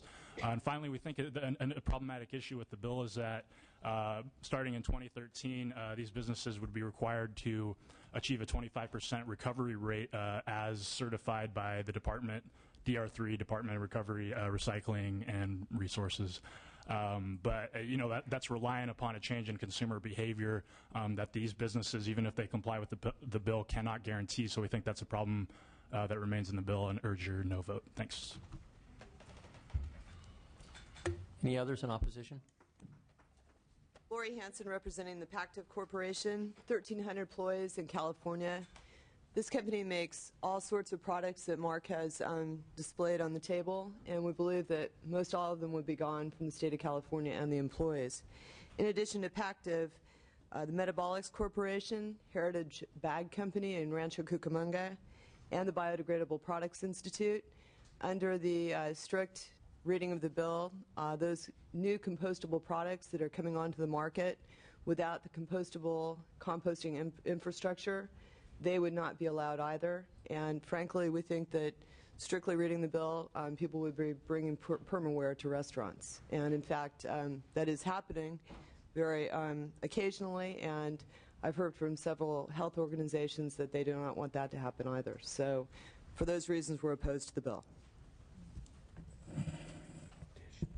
Mr. Chair and members, Bruce Mignani on behalf of the California Film Extruders and Converters Association and Cereplast.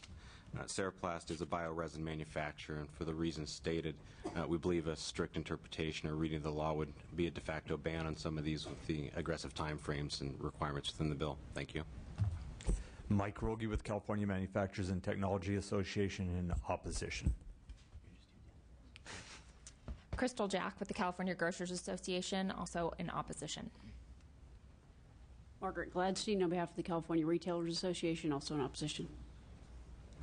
Matt Back on behalf of the Society of Plastics Industry, also opposed. Any questions or comments from the committee? Ms. Brownlee. Would just like to make one, and that is the city. I represent the city of Santa Monica.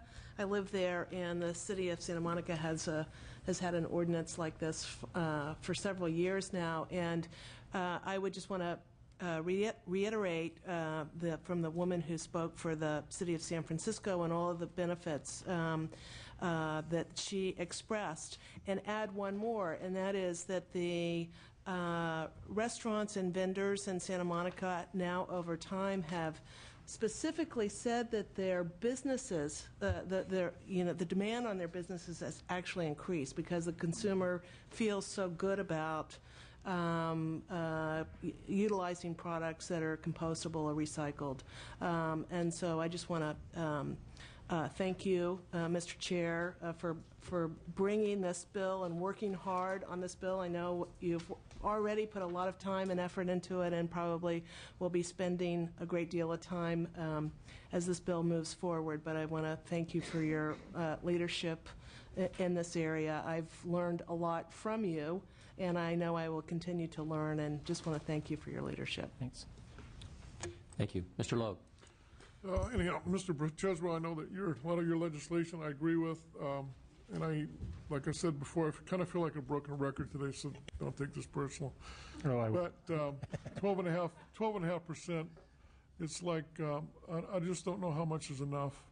And we just heard from a young lady who's saying they're going to have to lay off workers, the testimony before the same story, and I would urge this board to just stand down on this legislation. 90% of what we have is recyclable right now. We are the most aggressive in recycling in the whole country, but we're broke. We have no money, and we don't have any jobs. And this is why. And so there's going to come a day when we're going to be held accountable for this, and the working families are going to demand an accountability. And they're going to measure us by other states. They're going to measure us, and they are measuring us right now. And you know what? We're coming in flat last. So I'm here appealing on behalf of the working families of California, and those families are going to lose their jobs if this gets signed, that we just put it on hold. Let's get our unemployment rate down below 12.5, and let's be able to compete on a global scale. And the reason is when you generate wealth, you can mitigate all these environmental issues when you have the money to do that. We don't even have the money now to clean up toxic dump sites in this state because we're so broke. So if we continue down this road, the environment's going to get worse, and we're going to continue to spiral, and you're going to get phone calls from teachers who are getting laid off and saying, why is this happening? And my answer is going to say it's because of bills like this. Thank you. Mr. Chairman, if I may. Yes, Mr. Chesbro. 80,000 Californians get up and go to work every day in recycling and waste reduction as a result of California's having achieved a 58% reduction in the waste stream. Now, there's a lot of argument, just like there is about whether or not the ocean's going to rise, as we were discussing earlier. There's a lot of argument about whether green jobs are going to pan out. Well, recycling and waste reduction in this state has created green jobs for over 2 decades in California. And so it's not a question of some subsidized taxpayer program. It's a question of doing something different with our waste. Now, we heard witnesses talk about the expense and the difficulty of having a container where you put your recycled materials. Well, they have containers now, and they're required to, by law, to take that packaging and put it into a container that gets hauled off to the landfill. And it's good that they're doing that because it's less apt to wind up in the ocean. We like that. But it's really no different than to put it into a recycling container than it is to put it into a waste container. And besides 80,000 people going to work today in recycling, there's also plastic waste material as a result of the storms that are blowing across California right now being dumped on the street, washing down a storm drain, going into the river, going into the bay, and going into the ocean and poisoning our oceans. That's right now. If none of you have ever, and I say this with all due respect to Ms. Lowenthal's Assembly District, but if none of you have ever stood on the beach in Long Beach at the mouth of the LA River and seen what happens after a storm, I have. I was at a conference at the Convention Center in Long Beach, and it was disgusting. There was a massive pile of trash. That's just the stuff that washed back up onto the beach after it came down the river.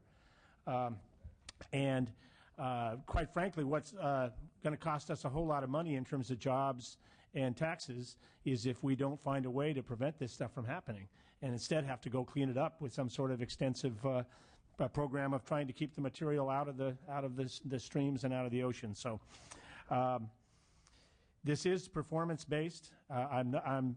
It's always difficult to sell a range of options because opponents will zero in on the option that they least like and say, I can't do that. The reality is I've always been in favor of laws that give a variety of different ways of complying and not trying to micromanage the market, not try to dictate exactly how you solve the problem, except to say solve the problem. And that's what we're trying to do here. I was very encouraged by a number of the opponents who made it very clear that they were willing to sit down and talk because, as I mentioned earlier, a long time ago in this hearing, compliance is what it's all about. It's not about trying to force something to happen. It's about trying to come up with a practical way to make it happen. And I welcome each of those business organizations. And in fact, I think they already know this from having worked with me and worked with the sponsors and other supporters in the past that this is something that is solvable. And when it comes to the question of how long it takes, how long we phase it in, exactly how we do it, do they want more options? Do they want the options adjusted a little bit to try to make it more workable for business? I'm for that. So they know, and I think you all know, that I'm more than willing to try to come up with a practical solution. So with that, I'll ask for your vote. I'm just going to have just one very brief comment. I have absolutely the utmost respect for you, Mr. Chesbro, and you're a very kind man, and we've shared we've had some very nice discussions. I've been in the legislature. I remember as this bill came last year, when we had about 400 letters from the restaurant industry, and we talk about jobs. You mentioned 80,000 green jobs. You know, I would just like to kind of think of this more of when we talk about jobs. I look at this as I'm in my district. I look at it as I look at the families.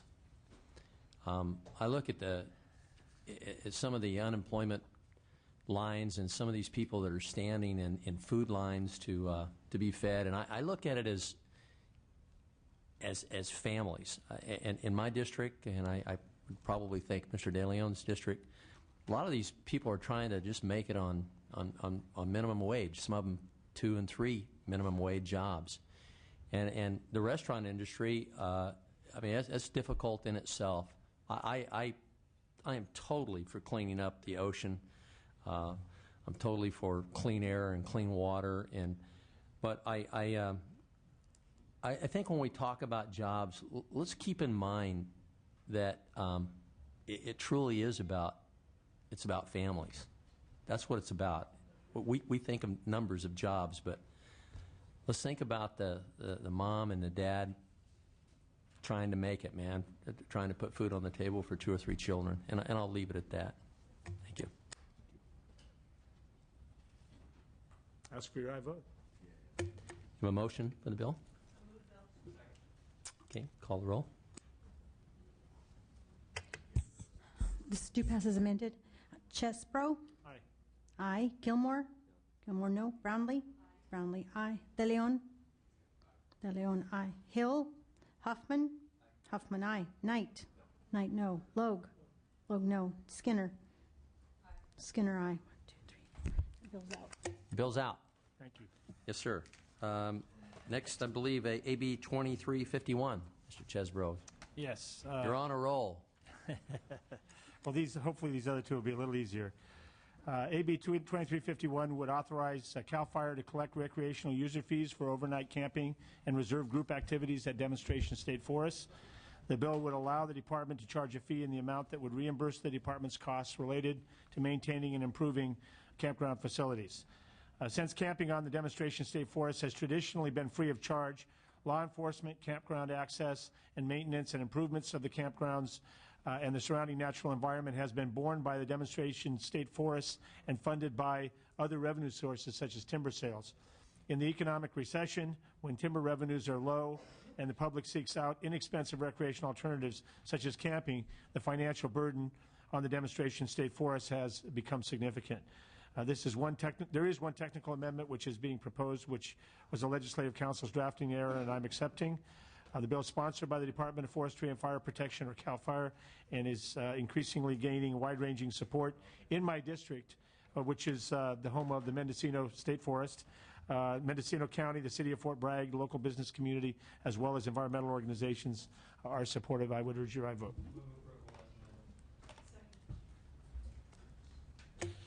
Hello, I'm Steve McLean, Chief of the Legislative Office, and yeah, it is very late in the day, so I'll be really brief. I urge your aye vote today.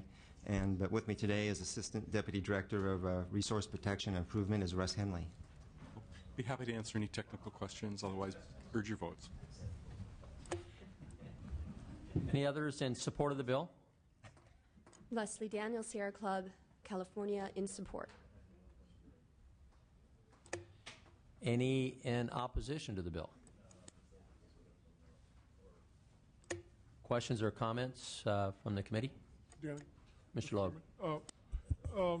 Mr. Chesbro, are you seeing just in the last couple of years a greater participation in maybe usage of these parks is just what's triggering this right now. I've been told that the use has gone up quite a bit. Is that right? Well, there's all different types of uses. There's people who are clearly hunters and fishermen, tourists, families. There's also people who are down on their luck who, frankly, if it's free, use it as a place to stay for a while. And we don't necessarily want to exclude those folks, except for the fact that it's really hard for the department to be bearing the cost of maintaining these campgrounds. And you know, we charge for state parks, we charge for other types of state facilities, and it seems only reasonable that there be a charge for the campgrounds and state forests as well. Thank you. I think the inexpensive place to stay, and it will still be inexpensive with a fee, let me tell you, is a priority in tough economic times, whether it's for a family recreating or for somebody who's just looking for a place to park their camper for a while. Very good. Mr. Chesbro, would you like to close? Just urge your aye vote. Thank you. Have a motion on the bill? Yes, there's already a motion. I'm sorry. Mr. Hoffman and Ms. Brown. Okay. Call the roll. Chesbro? Aye. Chesbro, aye. Gilmore? Aye. Gilmore, aye. Brownlee? Brownlee, aye. De Leon? Aye. Hill? Huffman? Huffman, aye. Knight? Knight, no. Logue? Logue, no. Skinner? Skinner, aye. Bill's out. Thank you very much.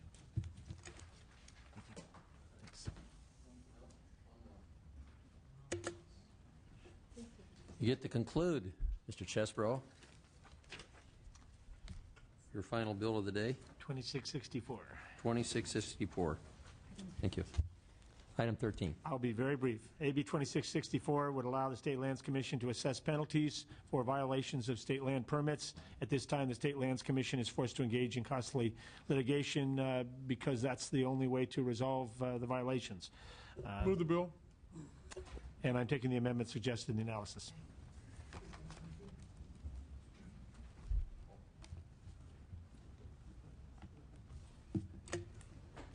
Those in support of the bill? Mario DiBernardo, again here with the California State Lands Commission. We are the sponsors and are in support of this bill. I should state that this bill is a hybrid of statutes and regulations adopted by Texas, Washington, and Oregon dealing with the same issue. And we believe that this will bring additional revenues, lease revenues to the state, as well as open up public trust lands for public access. Thank you. Any others in support? Leslie Daniel, Sierra Club, California, in support. My understanding is there will be amendments that will be taken up in judiciary on this bill as well. It goes. Will be adopted in judiciary. Thank you. No. Second. Second. Any in opposition of the bill? Any questions or comments from the committee? I'm at your mercy. Call the roll. Chesbro? Aye. Chesbro, aye. Gilmore? Aye. Gilmore, aye. Brownlee? Brownlee, aye. De Leon? De Leon, aye. Hill? Huffman? Huffman, aye. Knight? Knight, aye. Logue? Logue, aye. Skinner? Skinner, aye. Bill's out. Bill's out. Thank you very much, members. I think we have some bills on call, and we will also open the roll for add-ons. Add-on. 664. Okay. We'll begin with item number. We will begin with item number 16, AB 2670. That's Speaker Pettis' bill. Motion is due pass to appropriations. Absent members, Mr. De Leon. Mr. De Leon's an aye. Mr. Knight. No. Mr. Knight is a no. Skinner. Ms. Skinner is an aye. That bill is out. Item 19, ACR 143. Mr. Hagman has 2 aye votes and 5 no votes at this point. Mr. Hagman, ACR 143. Motions be adopted. Mr. Gilmore. Aye. Mr. Gilmore is an aye. Mr. De Leon. No. Mr. De Leon's a no. Okay, that bill fails. Item 20 is SJR 17, Mr. Leno. It's got 4 aye votes and 1 no. SJR 17 be adopted. Absent members, De Leon. De Leon's an aye. Knight. Knight's a no. Logue. Logue's a no. Skinner. Skinner's an aye. That bill is out. Item 10 is AB 2453, Mr. Tran. It's got 4 aye votes and no noes at this point. This bill is going to judiciary. De Leon. De Leon's an aye. Huffman. Huffman's an aye. Knight. Knight is an aye. Logue. Logue aye. Skinner. Skinner is aye. And that bill is out. Ms. Brownlee's bill, AB 1998, item 3. Currently 4 ayes and 2 noes. Do pass as amended to appropriations. Absent members, Mr. De Leon. AB 1998. 1998. Mr. De Leon's an aye. Huffman. Mr. Huffman's an aye. Knight. Knight is a no. 2, 3, 4. That bill's out. That bill is out. We have item 13, AB 2598, Ms. Brownlee. It has 3 ayes and 2 noes currently. Item 13, you said? 13, yeah. Okay. Do pass as amended. Absent members, Mr. De Leon. It's AB 2598. Mr. De Leon's an aye. Hill. Hill's an aye. Huffman. Huffman aye. Knight. No. Knight no. 2, 3, 4, 5, 6. That bill is out. That bill is out. That completes all the on-call measures. Members, you're welcome to come and add on those Anybody needs to add on? that have already passed. 15 months. Okay, let's see. Well, thank you very much.